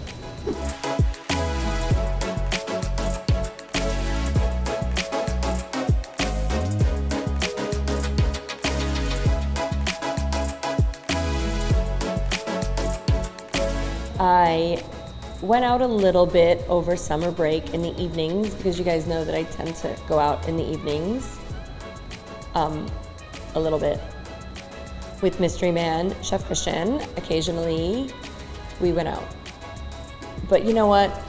The few times that I did go out, my hangovers were so bad that it's like a 3-day recovery for me. It didn't stop me from going out again the next time, but like, you know, I was trying to lose weight and I was trying to be all fitness summer. Didn't really work out I planned. How were the roommates? My roommates were great. To get milk, it comes out like big titties, like really big titties, like those titties, like the big ones, like the one that the person who's filming this has. They're like really big. That's how I got milk. And on a cow, you can practically see that it also has big titties. Same, like it's also really big. And then if you squeeze the titties, milk comes out. We have a really big network in Miami. I mean, it's summer vacation, so I have to let them chill a little bit. Mom's butt is 1 foot long. What are you doing? Measuring your butt. Why are you measuring my butt? Because it's measurable. Can you guys shut the TV, please? Why does your room look like this? Oh What are you doing? Your pee-pee is 4 inches. How big is your pee-pee? 7 inches. You have a 7-inch pee-pee? No. How big is your pee-pee? 2 inches. You have a 2-inch pee-pee? That's pretty good, right? Yeah, but it's more useful for kissing. What do you want to do? Milk them like this. Sunday morning with my squad. Hi, everybody. Hey, guys. Where are we going? Starbucks time. We need some coffee. We all had a rough night, right, guys? The kids had an especially rough night. Break and pilot. Now, Maxie, you do it. Say summer break and pilot. Karen! So we usually come, me and my mom, we come to visit Izzy and Simon and Max. And we usually go to the pool that's right down there. And then we like usually walk around Miami and stuff. And that's pretty much all we do. If I'm not gonna get paid. They're intense. They need like somebody to light themselves on fire in order to keep them entertained at this point. Like these are kids that at 5 years old were swimming with whale sharks. So like entertaining them is literally, you have to have a circus. Do you guys like traveling with Natalia? Okay, you guys are off. That's it. Your interview's over. Only Natalia's thing. No. Because you're not being appropriate. And it makes we all do. Trust me. Can we start over?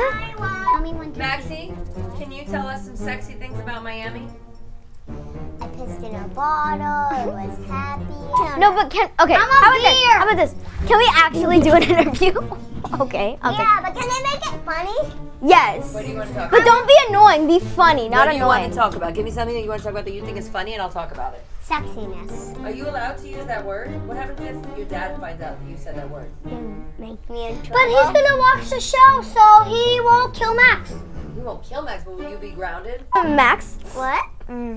Nothing. You too. Yeah, you too, Gucci. With all of the places in the world, why Miami? I asked myself that every day all summer. I literally was so annoyed. I really like staying in my Barbie townhouse there, but I don't know that I should have went there this summer, and I don't know I'll make the same decision again. I mean, we got to spend time with great friends, but I really feel like it's more of a winter kind of place, and I own enough homes in other places that like, is that really where I want to spend my summer? It's fine. Summer's over. We've moved on. Not really, but we've moved on. I'm a little annoyed. Miami Beach in the summer, much like Manhattan, is for the poor and the ugly. I don't know why I'm here. I guess I'm ugly, because we all know I'm not poor. Well, I'm average rich, which essentially I should be poor.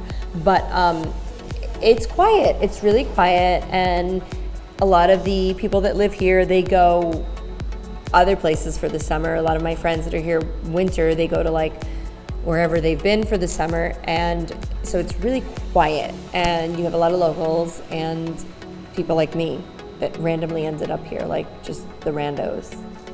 Sugar Daddy did not join us for the summer because he's a smart man, apparently smarter than me.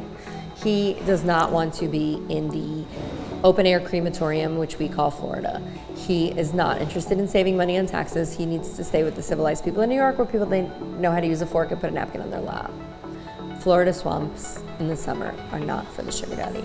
He came to visit, much like a doctor visit, showed up and then left. Left his presence, adios. And that was it.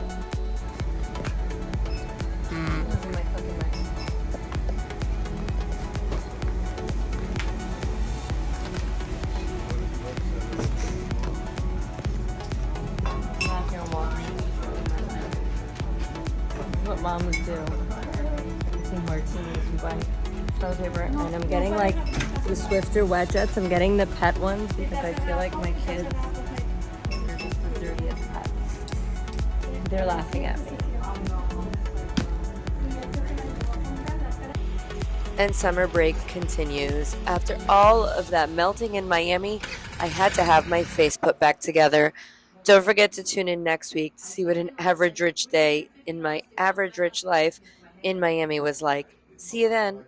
Don't forget to hit that subscribe button. You're saying like the service where they come to my house? They come here and do it for a lot less. They literally charge me $150 and then $150 to come to my house. Well, what do you do? Vitamin C? I don't know. I just go on for hangover relief.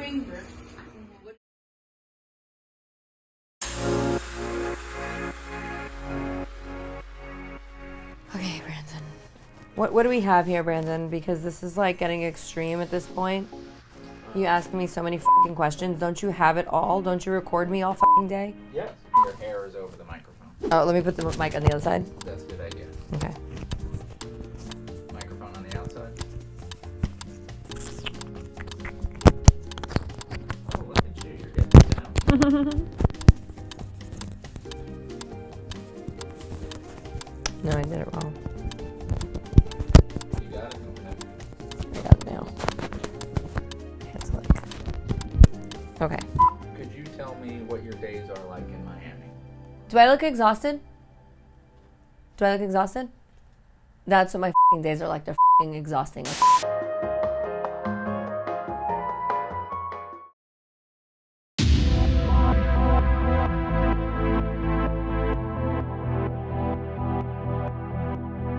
Hi, my name is Izzy, and I am an average rich housewife.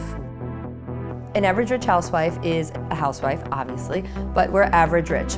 We're not quite as wealthy as J-Lo and Jay-Z, but not quite living in the boroughs. I'm gonna let you into my world. The friends, the chaos. Can I have a really dirty Grey Goose martini? The restaurants, the fashion, all of it. You're going to see the inside world of an actual Manhattan housewife.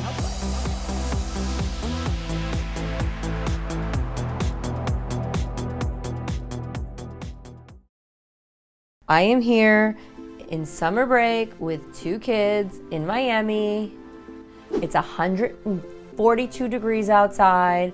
I am hungover most mornings, and it's exhausting. I cannot get a goddamn fucking martini in this town. It is the biggest, most annoying part of my day. Like everywhere I go, they serve me something in a plastic glass, in a bubble glass, in a margarita glass.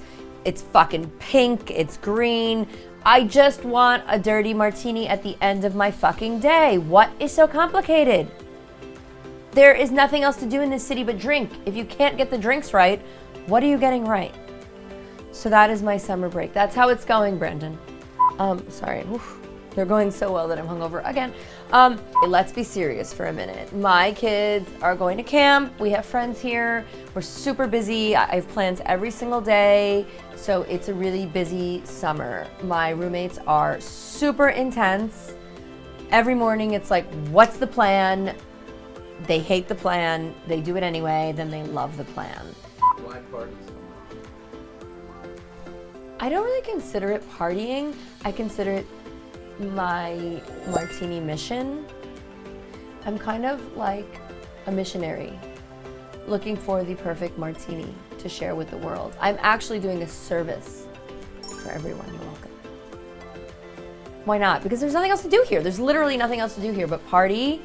It's not like there's museums or art or ballet, and I know everybody's gonna give me a list right now of like, oh my God, oh my God, oh my God. There's like 4 places, guys. I've been to all of them. I've run into ex-boyfriends in all of them. No. Who else is the roommates? So I have the most amazing Miami nanny. Her name is Kelly. She's really a nurse. She's not really a nanny, but she helps me specifically because she loves us. Can I have that? Mom, I want to keep this thing, so after can I use it for We'll something? get you one. No, I want to use it for like after. After can I use it?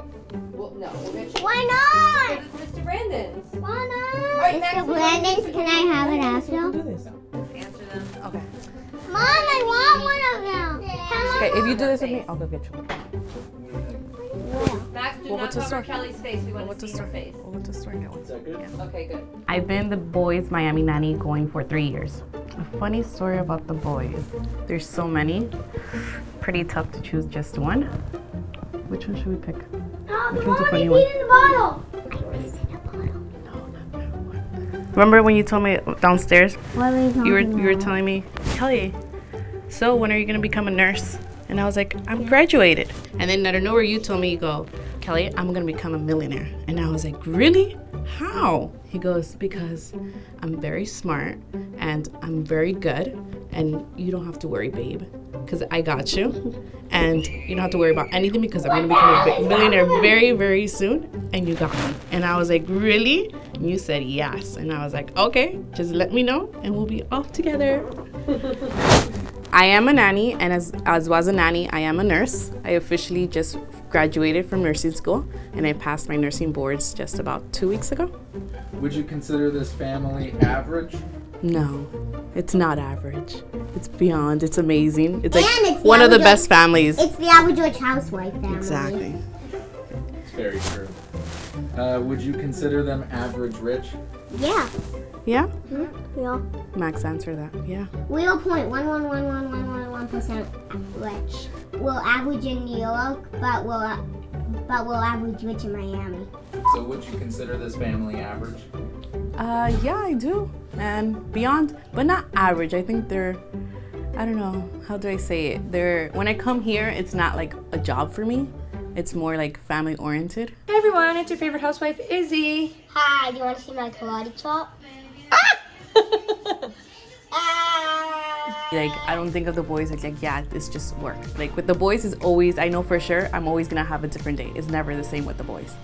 I may have a crazy day, a sweet day. It's all about loving with them. I feel it's the best job for me. And I don't call it a job because they are family to me. So it's like the best family time I could ever have when they're around. Awesome. Would you consider them average rich? Average rich. I guess so, but I don't know. They're like the best part of Miami. When Miami comes, they know, especially when Miami knows when Izzy's coming. She knows when Izzy's here, Miami is something else when Izzy's here. That's what I know. She is my right hand in Miami. Always in summer break and when we come on the weekends. Because I need someone early mornings, late nights, mid-afternoon. I wonder if she knows how to make a martini. So my sugar daddy is not a Miami fan. In his exact words, there are too many Spanish people here. I had to remind him that he married a girl that was Cuban a few times, which means his children essentially are. But he's not into the Latin culture, so he pops in and pops out. He will meet us throughout the summer break at different points. Like he'll meet us at the 5-star all-inclusive in Mexico, and he will meet us at the 18-star all-inclusive in another country, and he will roll into Miami for a weekend here and again and go to the best restaurants on a Friday, get home that Monday flight, and he, you know, comes in, buys the kids a bunch of expensive presents, fun time daddy, and then leaves before the sugar rush comes. Smart man. He hired me as his nanny, so he's not really concerned with his children. He knows he has a competent alcoholic nanny on the job. So I wake up in the morning and I make my coffee. My roommates wake up. I help them get ready.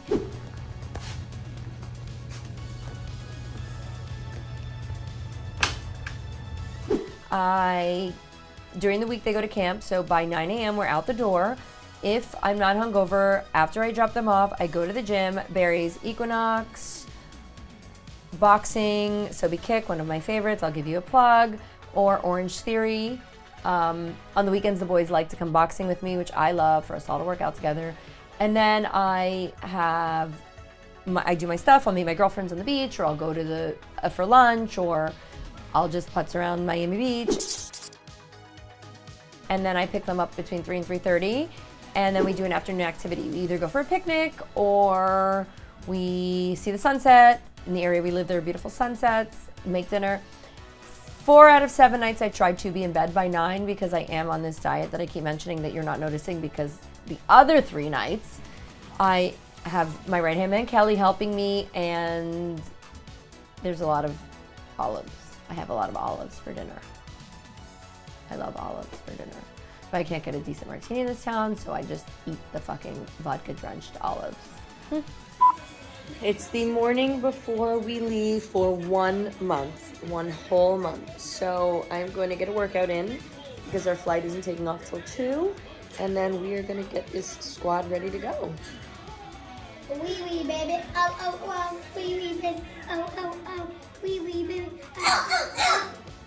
Next stop, Holbox, Mexico. I know you'll be tuning in next week to see that this luggage wasn't the only heavy thing on my trip. See you next week, and don't forget to subscribe.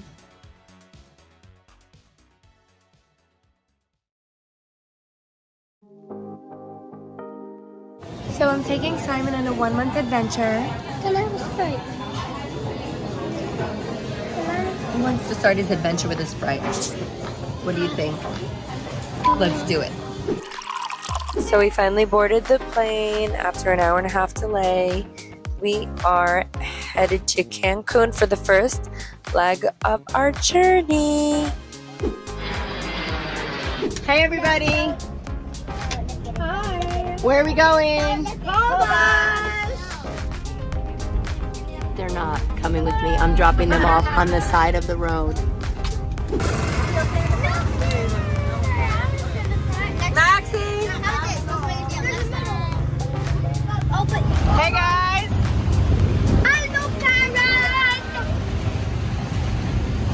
Hi Miss Miriam.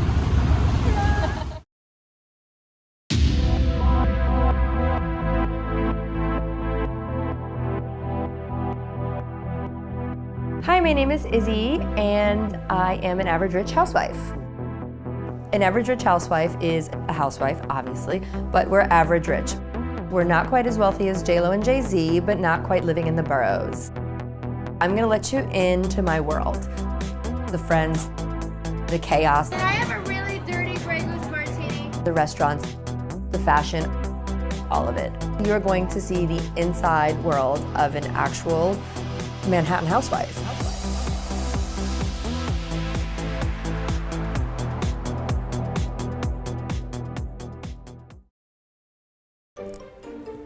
It's a totally different look for you. I know, I don't really know that I love it.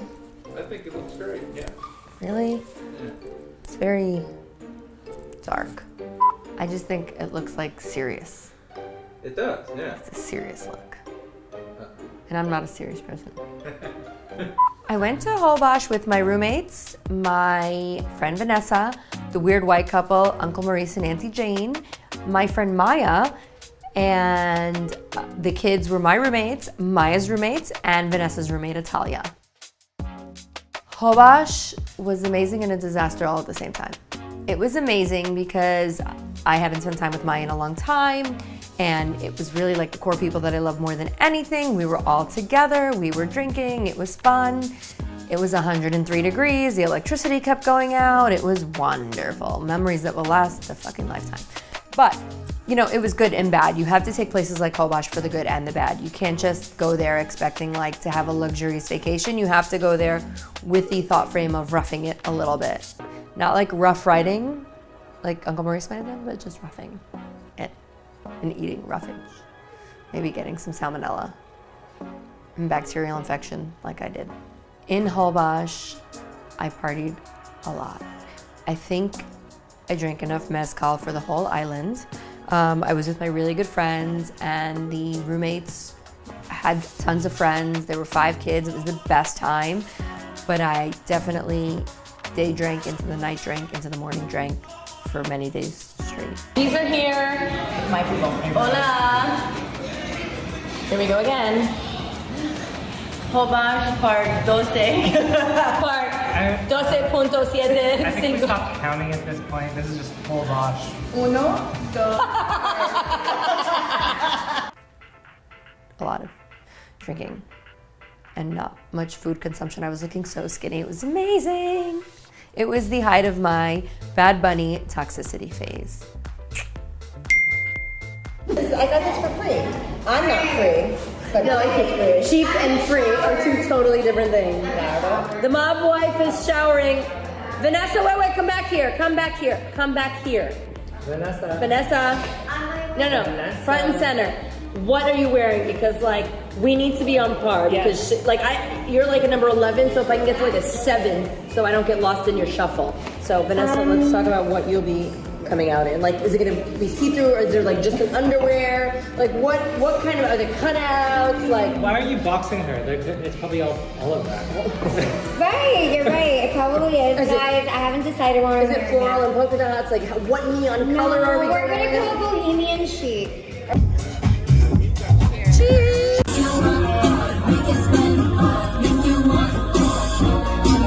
So we were supposed to stay for 2.5 weeks, but at week 1 point whatever, I woke up and my arm was swollen, and it was swollen double the size, and it turns out I had a bacterial infection called cellulitis. I don't even know what that is, but like the local doctor was like, you should really go to a proper hospital and have some blood work done, because it's gonna take a few days to get the results back here. So I had to pack up my whole house, all of the kids, all of the friends, and we had to go to the mainland. It turns out that you're not supposed to let cellulitis sit for 72 hours like I did, because I didn't think it was a big deal. But when you're as toxic as I was, the toxicity comes in and out of you. I'm quite proud of my bacterial infection. Thank you very much. Whole bosh was a whole bosh. We were supposed to go there, and like, obviously I'm always supposed to be running and fitness, and obviously it never turns out that way. But you know what? We had a great fucking time. We would be in the beach all day. We saw sunsets. We met new friends. We got into trouble at nighttime. We drank too much. It was amazing. You are gonna have to keep watching and find out. But it was definitely toxic.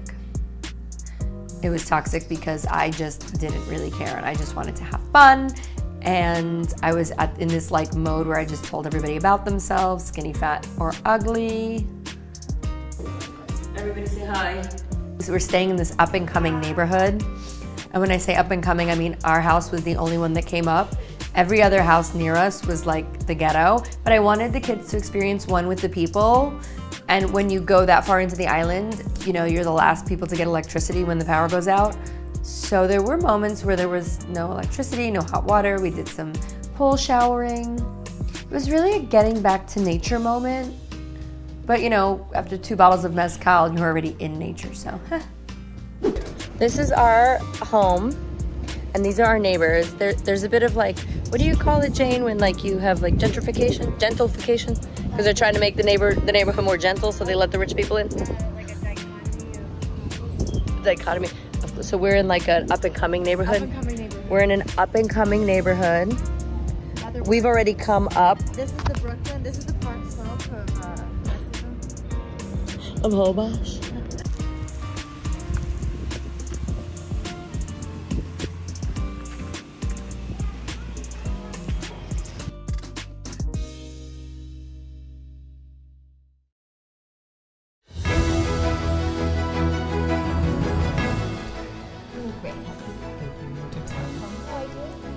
Wait, I don't look great? You do as well.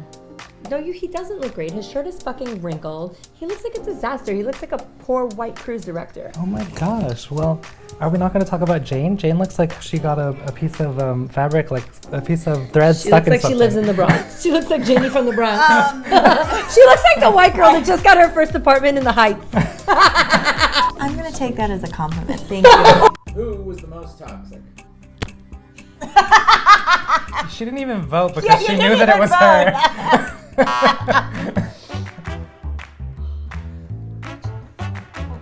Okay, fine. Go. Who drank the most mezcal? I'm never going to rob a bank with you bitches. I thought you were doing yoga, but somebody was throwing up. I'm done with you. That's true. That's true. I was there, and I knew she was doing yoga. And Every day she's done with mezcal too. But every night, Every we night. meet again. Who slept on the beach? Who? Did I? Not together. I love that I didn't vote. We all vote when we know we're guilty. You did you were on the beach a lot at night, and you I was slept on the beach. Yeah, but I was awake doing things on the beach. You were swimming. I was swimming. You slept on the beach and might have missed your plane. I didn't miss my plane though. Yes, you did. I got on the plane. Well, another plane like a day later. No, I didn't. Wait, what? You were supposed to go to the airport with me. You missed your plane? I didn't miss my plane. Yes, you did. Wait, how'd you get home then? I woke up and I packed my stuff and I got on that boat. Mine was much more G-rated. I was having a lovely night with somebody. Wasn't it the homeless guy? No, he was not. The hot homeless guy? I wasn't on the beach because he didn't have a home. Who watched the kids? I did. The one with no kids. Everybody but me. Well, no, we needed someone to watch you. You were one of the You are the kid. The kids were fine. You were actually more trouble than the children. You too. Both of you. You too. All of I made us. pancakes. The children are better than us. I made The children pancakes. were better than us. The children are always better than us. Yeah. I love Simon. He told me I look young. Didn't he tell you you look skinny on that trip? Yes. Oh, what did he tell you? He told me I looked fat. Maybe. Did you wear that shirt? Where do you shop? This is from Gucci. That's not House of Ferrucci. Who lost their ID? Me. Oh, and who went with him to go pick it up? You did. In the golf cart? All of us. You weren't there. I drove it. Yes, I did. No, you When we went to didn't. see the little dog. Oh, I went to pick up the phone. Oh, the phone. He also lost his phone. He lost his phone. It was one of those nights. It was. But I got it all back. But why don't we? So like basically they call. I don't know what happened. All I know is at 3:30 in the morning, my Instagram starts going off, my phone starts ringing, and I'm getting pictures of Maurice's ID. And people are like, "Is he in your house? Isn't this your friend?" Da da da da. Like apparently we're that known on the island that literally 15 people, including the woman who ran our house and like 6 friends, messaged me and messaged our friends that they located Maurice's ID, who had it, the address where it was. I had a pin. I was like, oh, you know you're known when they literally, when you're in Mexico, you lose your phone and ID, and somebody knows exactly where your doorstep is to find it. I don't know if that's really safe, that they knew exactly where we were and who we were. 3 blocks, the island. Well, I mean, we are the Kardashians of Hobart. And it's better than being known for, stiffing a cab driver and not being let off the island. Yeah. That was like the first time. Yeah. That was a very specific example you gave. Who got lost the most? Lost? You got lost? In life? Is this a Yeah, metaphor? is that a metaphor?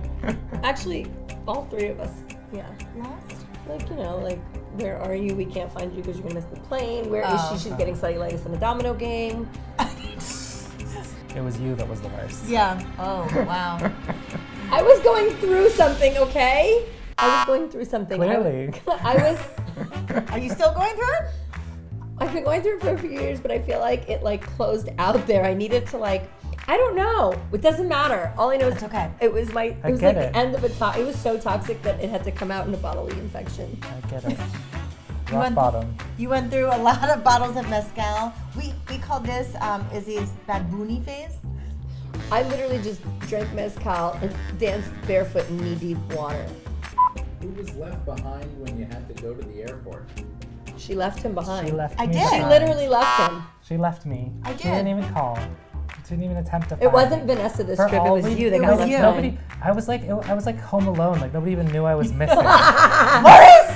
Because you're always missing. You're always missing. And you know what? You always find your way home up until now. Here's the thing. I was like, he's grinding. He's on Grindr. He's doing something. We need with to get the G. app because that's probably how we can find Yeah, him what were when you we thinking? miss What him. were you thinking? Like, oh, good for him. He can just get the next flight. Exactly. He's got this. My favorite story. So when we were walking by the tourist booth, and somehow Jane I feel was like really all of my friendly with the alcohol tourist was man. done during the day because I was not around for this. So go. Oh yes, I remember this. Go. Sorry. I don't know. We were walking by. The guy in the tourist booth was like, Jane. And Jane goes over, and it's like they knew each other for years and years and years. And we're like sitting in the booth, and they were talking. I'm like, how did you meet him? How do you know him? I forget How his did you? name. How did you meet him? I don't remember. The problem your is, you know doctor's me coming in with New us on York this when I drink too when I drink too much in New York, I do an Irish goodbye and go home. When I drink too much and we're not in New York, I just keep drinking too much. So I just start dancing on like swings and like I become almost like Jennifer.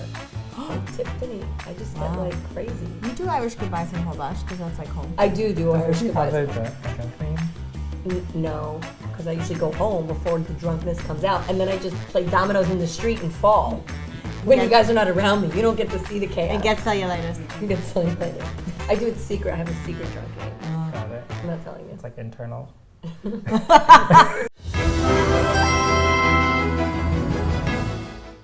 Where are you going, Uncle Maurice? Tequila, baby. How was your night last night? You know, good question. I don't know. I woke up on the beach. That must be nice. It was nice. I woke up, the sand in my hair. The sound of the water. The text messages of where the fuck are you? There, at the airport. So you're gonna say your stay was a good stay? Yeah, it was good. It was good. It was good. It was real. I've been real. You know? What is this voice? This is my confessional voice. I love you. Love you. How's my journey going? You know, the journey.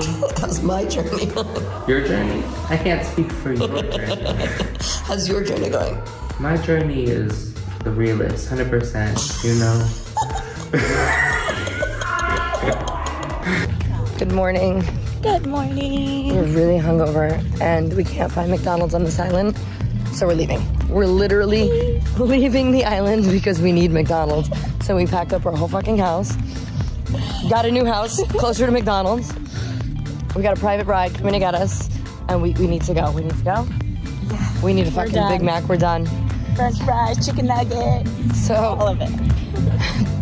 We're gonna end this episode not how it should have ended in Holbox, but in Playa del Carmen. We will be on our way there soon. And we're leaving the island. Big Mac, here we come.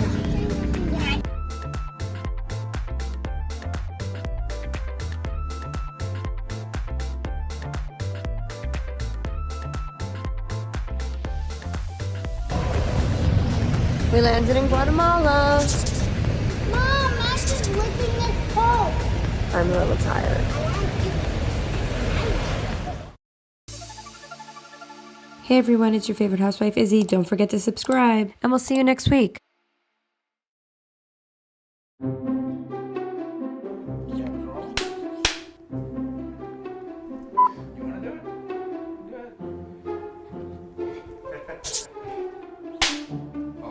Thank you. I took my boys back to Guatemala this summer. My girlfriend that lives there is still living there. So we went back to visit because we went in November and I thought it wasn't the best time of year and we didn't have enough time. So we went back and we went for 2 weeks and it did not disappoint.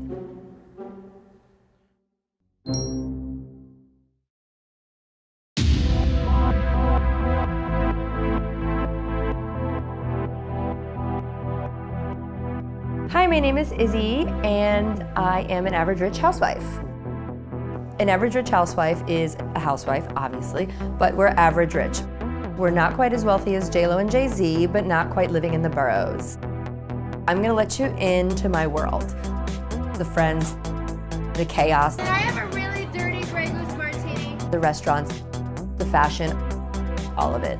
You're going to see the inside world of an actual Manhattan housewife.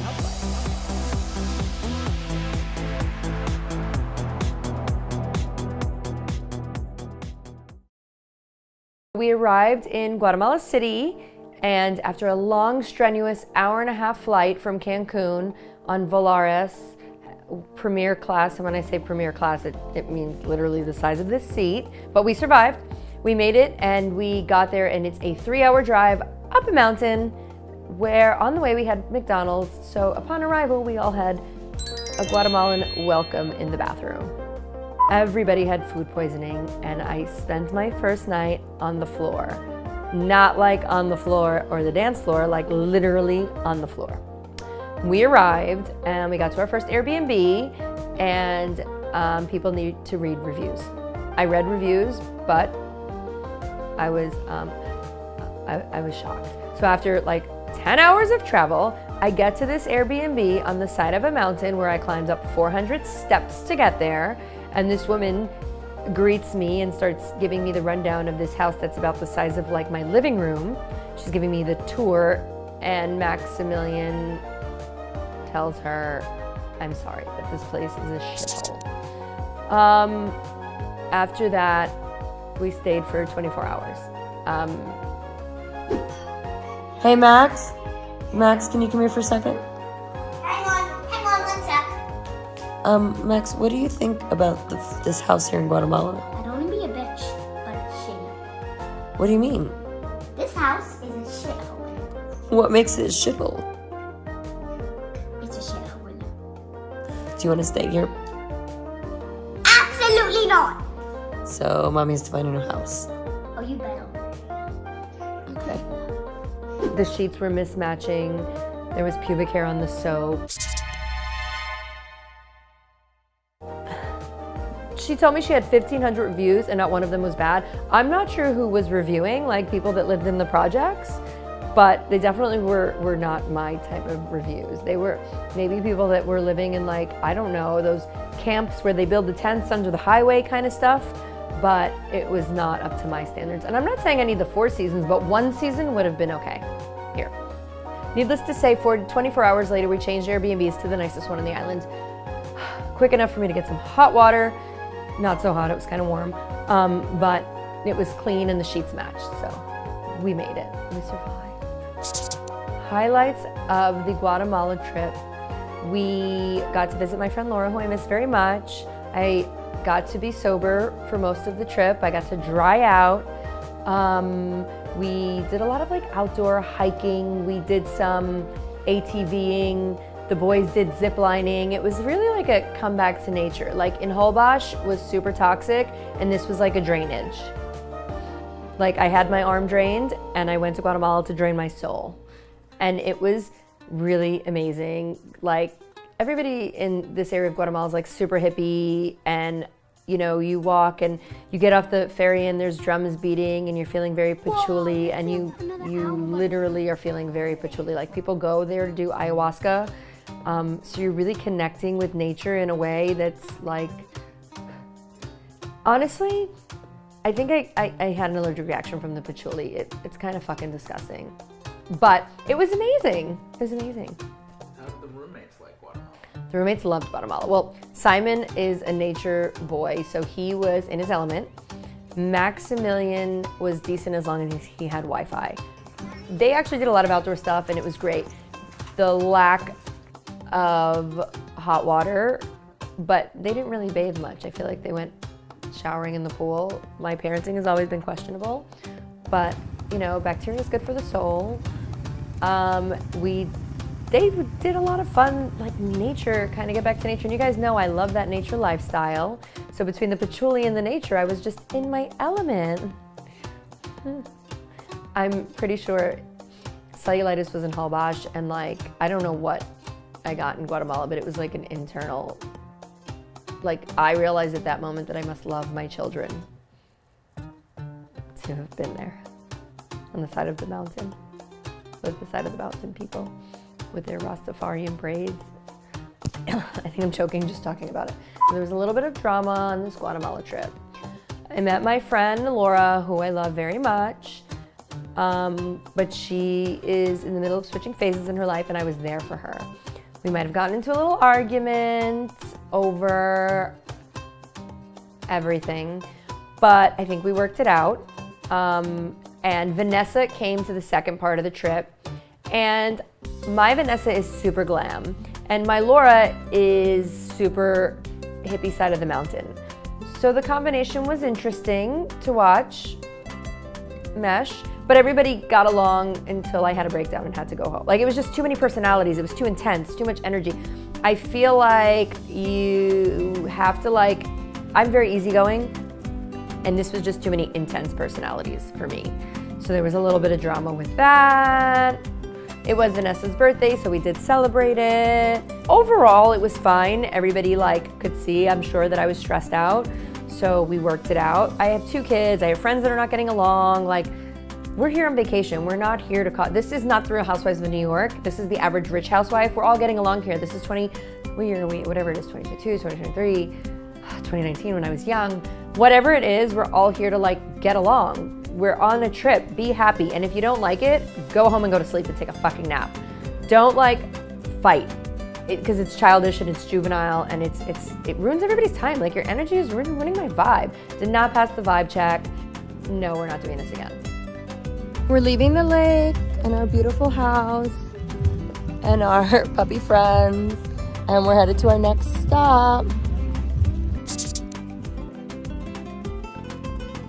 Ow! Oh my God, what is that? It's he's got it out for you. I got it. You should look. There's a cat.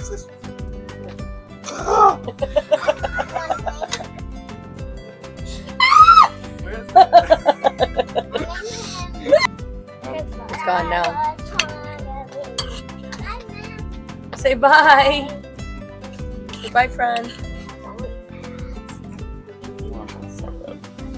What is? It's where's our dessert? On the way. What happened? What happened? Uncle Maurice is being attacked by something that only wants him specifically. It's a kind of wasp. It feels like a wasp. Can we go on the trampoline and pretend we're the dad?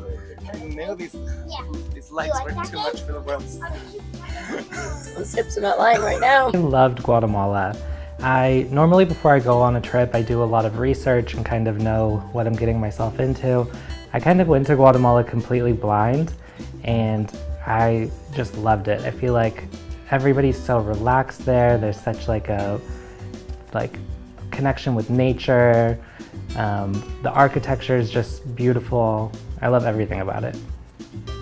Tell us a funny story from Guatemala. Let's see. So I don't know what I can say. So let me think. What was funny about Guatemala? Okay, so in Guatemala we went to a really nice restaurant for Vanessa's birthday, and I feel like I can't say that though. There was drama that was funny, but I feel like I can't say it. Why not? In the worst case, we just edited it out. You guys are evil. I think that Izzy's level of toxicity has gotten out of hand. She literally had to go to a doctor and get the toxicity drained from her body, and that's just another level, and it's not normal. Maurice, you want to talk about your Guatemalan fashion? What are those shorts a size too small?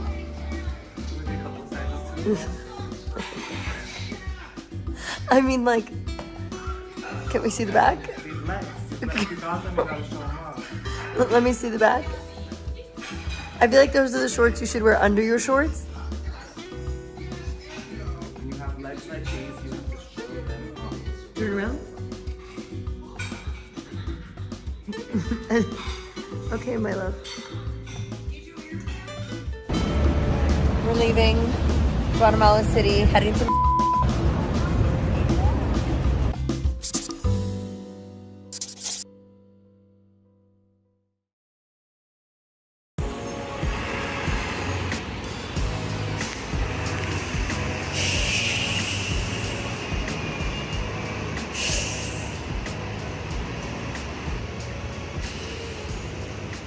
I am so happy to be back in New York City. I love traveling this summer. However, Miami prepared me. It let me know that I have to be a better human because I'm not gonna make it in hell.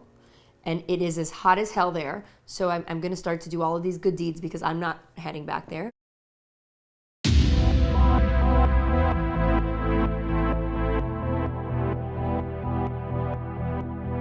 Hi, my name is Izzy, and I am an average rich housewife. An average rich housewife is a housewife, obviously, but we're average rich. We're not quite as wealthy as J-Lo and Jay-Z, but not quite living in the boroughs. I'm gonna let you into my world. The friends, the chaos. Can I have a really dirty Grey Goose martini? The restaurants, the fashion, all of it. You're going to see the inside world of an actual Manhattan housewife.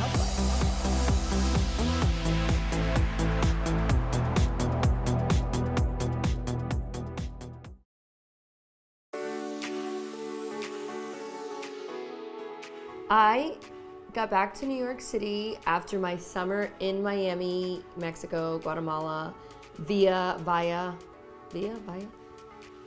I can't say it, the words like they don't come out of my mouth. Amtrak. I took the fucking Amtrak. I put my car on the auto train and we drove halfway and took the Amtrak halfway. We took the train because I'm still into having my kids have this like all-American experience. Like I want them to have somewhat of a normal childhood considering everything else is handed to them. Granted, the train was built in 1927 and the electricity and Wi-Fi hasn't been updated since then, and there wasn't even Wi-Fi back then. Was there Wi-Fi in the 20s?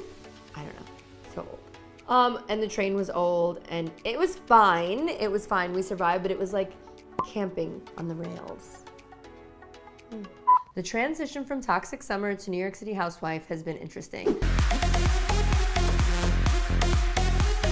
I couldn't change my husband, so I changed my hair.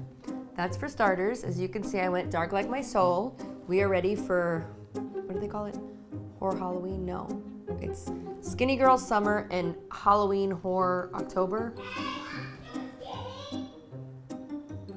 Skinny Girl Summer to Halloween. Max is still skinny. Hunting, Horror, Halloween. That's where we are. So this year is a little tough because, so one of my roommates was diagnosed with dyslexia. And I don't really go into a lot of serious stuff here, but I think we should take a minute and be serious. He was diagnosed with dyslexia last year, and so I had to switch schools, and I was going to a different school, so the boys are in completely different universes, and I am stuck with 2 sets of private school parents, as if one wasn't enough. 2 sets of Manhattan Jewish private school parents. Anyhow, so I have to go to 2 sets of different things, so it's been interesting. My transition has been interesting coming back to New York. With the school aspect, I still don't really have any mom friends. That's okay. I have a few dad friends. And that is the main focus for returning to New York City, dealing with his issue. Other than that, my family, my chosen family, Auntie Jane, Uncle Maurice, and Phoebe are here, and we are back on the streets. The streets are still calling our names, just a different set of streets.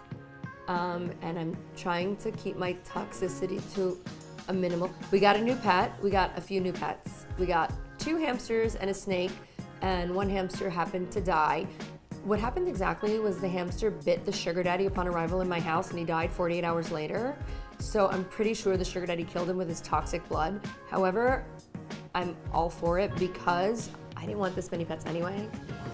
And then we have a snake, another snake. So now we have 2 snakes, and only 1 hamster is alive. And the second hamster that happened to live is an extra toxic hamster. Her name is Jammy or Hammy or fuck your hand, who knows.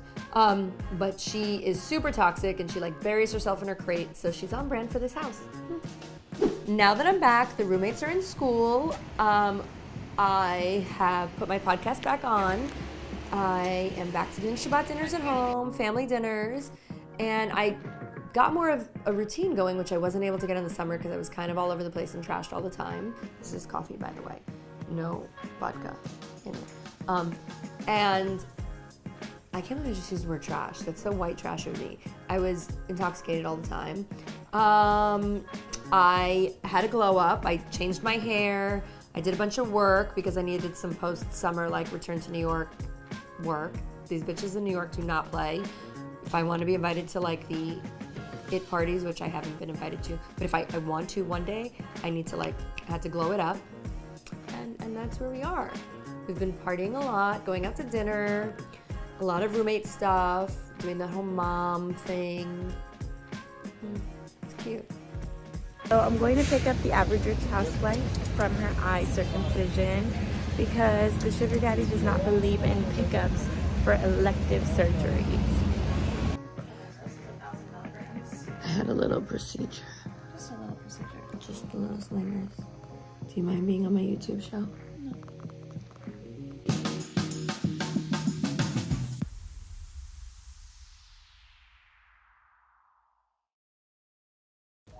Some of my post-summer goals are still to lose weight. They are to only drink martinis in proper glasses with 3 olives, to keep my Manny full-time, drink lots of martinis full-time, very dirty ones, keep my roommates in as many after-school programs as possible. No. Honestly, guys, if you ever wanted a birth control episode, this is it. This is the fucking birth control episode. This is like plan B. This is plan B. This is what's happening when you try to do anything and have roommates. Yeah, those are some of my post-summer goals. I don't know if any of that made sense, but my life just doesn't make sense in general. So I'd like to keep a routine, a really strict one. And I want to get back into like the New York City groove. Like, I like New York. I want to be invited to some parties. Maybe the moms will invite me out for a dinner. I had a really toxic summer, as you guys saw in my last 2 episodes. I don't know if I was closing out my mom's situation or if I was opening up a new lifestyle, but I went from Manhattan housewife to a Bad Bunny super fan. I don't know what happened. It was super toxic. And you know what? Let me tell you, I'm going to continue to be a toxic Latina, just the New York version.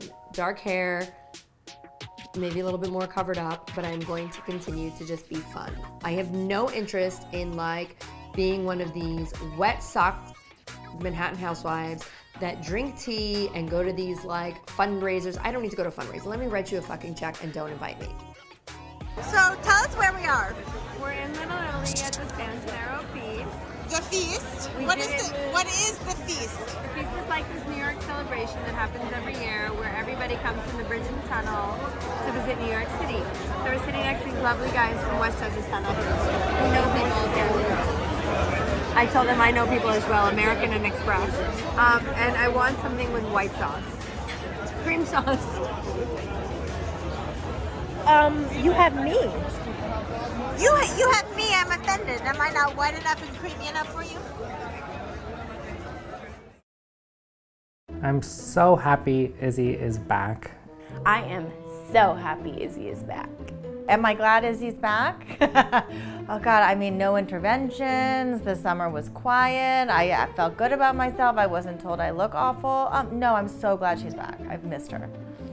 She's my partner in crime. What do I even do when she's gone? I mean, I guess she just sends me to wherever she's at, but so maybe there's really no difference of her being back. Who are you? I'm Sean. I'm Izzy's Manny.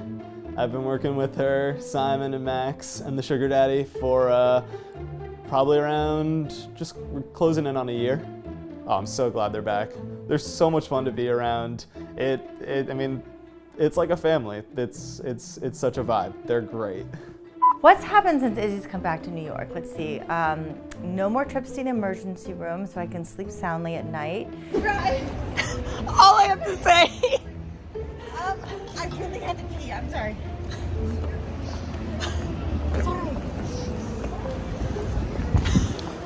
Oh gosh, nothing because life is so boring without her. Oh, things happen when she's here. I miss her. So I've just been really focused on work. I think those are my current goals. Yeah, they're all work related. I want to point out that Maurice might be the coolest outfit I've ever seen him in the history of our friendship. It's just, maybe because your eyes just got done. You couldn't always see as well as you I can today. See. But I've always been a fashionable gay. You have never. Just because your eyes got circumcised, all of a sudden you can see my fashion. Done with him. Max tells me that my fashion is terrible. Simon tells me that I could lose some weight. I mean, I'm the only one that's not toxic, so I don't have any toxic goals. My only toxic goals are to keep these other toxic girls in line because their toxicity is dangerous and contagious and it has to be stopped. So you're trying to do good for the world. Yes, you could say that. It's good for the world. I'm doing good for the world. It's hard to keep track of all the trips that we go on, but I know that Izzy probably has them all in my calendar at least 5 times with 10 reminders. So I'll wake up on that day and know that I need to pack. Izzy has my location. She has everyone's location. She's like the keeper of locations. It just sort of suits her. Simon told me that jaguars are very dangerous, that they would never attack him, but Uncle Maurice has a lot of meat, so he's definitely gonna get eaten. And then Simon tells me we're going on a ride on Coney Island, and he said, "Oh, Uncle Maurice, I'm gonna go with Phoebe on this one because you're a little heavy for this one." Spent the day with my favorites at Coney Island. Hey, favorites. Do you see that? Do you see that one spinning around? So I'm feeling good about myself now that Izzy and the kids are back. A lot has happened. We just jumped back into where we left off before she left. We've been going out, we've been running around the city. It's almost like she never left. Today, I'm a ninja. Okay, anything else you want to tell us about your return to New York? Yeah. What, tell us? That I'm f***ing less people off. Why are you fucking less people off? Because I don't have 2 middle fingers. Thank you. Oh, this is slip, and then this is my payphone. Where did you get these? Got slip a couple, like when I was 5, and I just got him a couple days ago. I am actually headed to next. Being as how I'm in my Bad Bunny phase, I felt it only fitting to go to the home of my soulmate. I mean, I think it took me 42 years, sorry sugar daddy, but I found him. He might be the only person on this earth at this moment that is more toxic than me with his music, because I just listen to every song and it's literally about me. So after that, I'm going to see Bad Bunny in concert in Mexico. And then we've got some Bahamas going on in there. I'm sure I'll go back and forth to Miami a lot. And that's as far as I know. Lots of Miami, lots of Mexico, and some sounded like the kind of like, what kind of men do you want inside of you? None of them. I'm not into Latin men. I'm into wealthy, short, Jewish ones.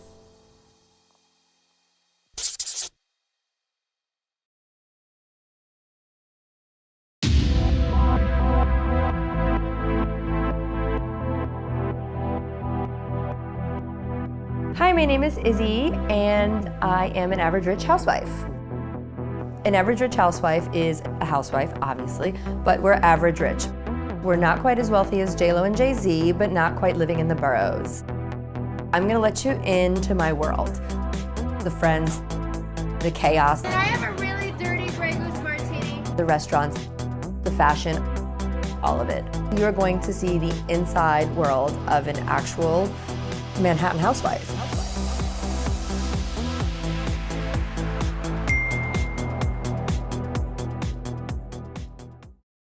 Florida housewife fashion versus New York housewife. I'm gonna sit back on this one. South Florida women, I love you guys, but you need to cover up. When you get to a certain age, like, okay, I'm a little naked here because we're in South Florida, and it like, what is it? It rubs off on you, but I'm still dressed properly. Like, I think that these women are of age and should dress of age. They are walking around with these bandage dresses. Like, you're someone's mom. Like, you're someone's mom. Can you please dress like someone's mom? I'm just saying, St. John's is lost here. Like, why do we need to be naked all the time? Why does everything need to be bigger is better? Like, honey, the only thing large should be a diamond. The only thing neon should be nothing. Nothing should be neon. Nothing. Ever. Tell us about your day as a New York housewife, a day in your life. I wake up, which is exhausting. I make coffee. My roommates wake up, which is exhausting. I get them ready and we shovel off to school during the week. I'm trying to keep them one with the people, so you guys know that we take that city bus because you follow me on all of my other social media, or I drive them if it's really cold. Then I go to the gym, Barry's Boot Camp, Equinox. Then I have some self-care, have lunch with a friend, run errands, pick them up by 3 o'clock, and then we go home. Sometimes they have after school activities, and I like to go out in the evenings, so I'll do dinner, or my Manny will come and take over, and I go out probably 3 nights a week, and the other 4, I cook something light because we all know I'm not a chef, so maybe I'll boil some chicken. Do you boil chicken? Is that how I make the chicken? Whatever. Or we seamless, Uber Eats, everybody gets fed. And then I do it all again the next day. What was the question? Your impression on New York City housewife versus black.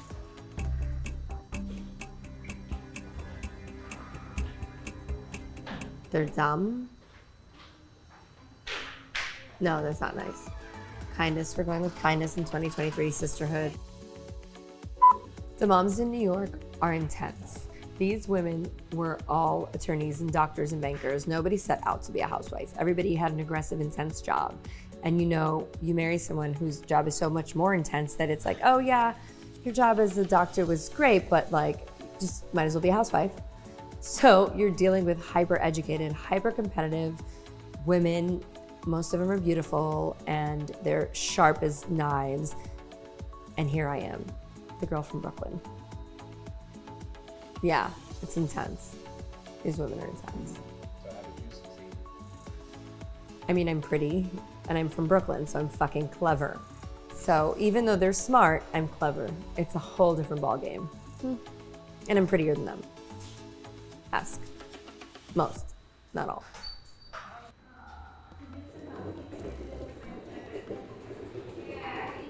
Must be some Florida housewives checking in.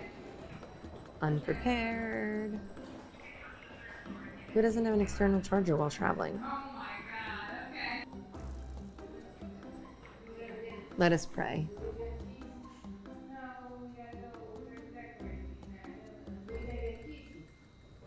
The New York housewife world is ridiculously competitive. Not to find a man because we've already become housewives, but to like send your kids to the best school, get your kids into the best program, who's going to dance at Ailey, who's going to the New York Ballet Company, where is your kid doing? Everything has to be like, where is your kid going? Or what company your husband works at, or what school did you go to? There's no just like, hey, you're a nice person and let's be friends. No, everything has to be like, what part of the Hamptons is your house in? Where is your Miami apartment? Like everything is like one up, one up, one up, one up. People don't want to share information because if you get their information, then you might send your family to do the things that they're doing. If you're dining somewhere, they have to dine at a better place. It's completely competitive. Florida housewives are a special breed. South Florida in specific, Miami in specific. These women are all beautiful. They're all super done, lots of work. We're like New York housewife, we go out in our Lululemons in the morning. Like when these girls are done with Barry's boot camp, they're dressed to the nines, always, they're very like Instagram aesthetic kind of women. Where New York is like TikTok reality women, Miami's like Instagram aesthetic.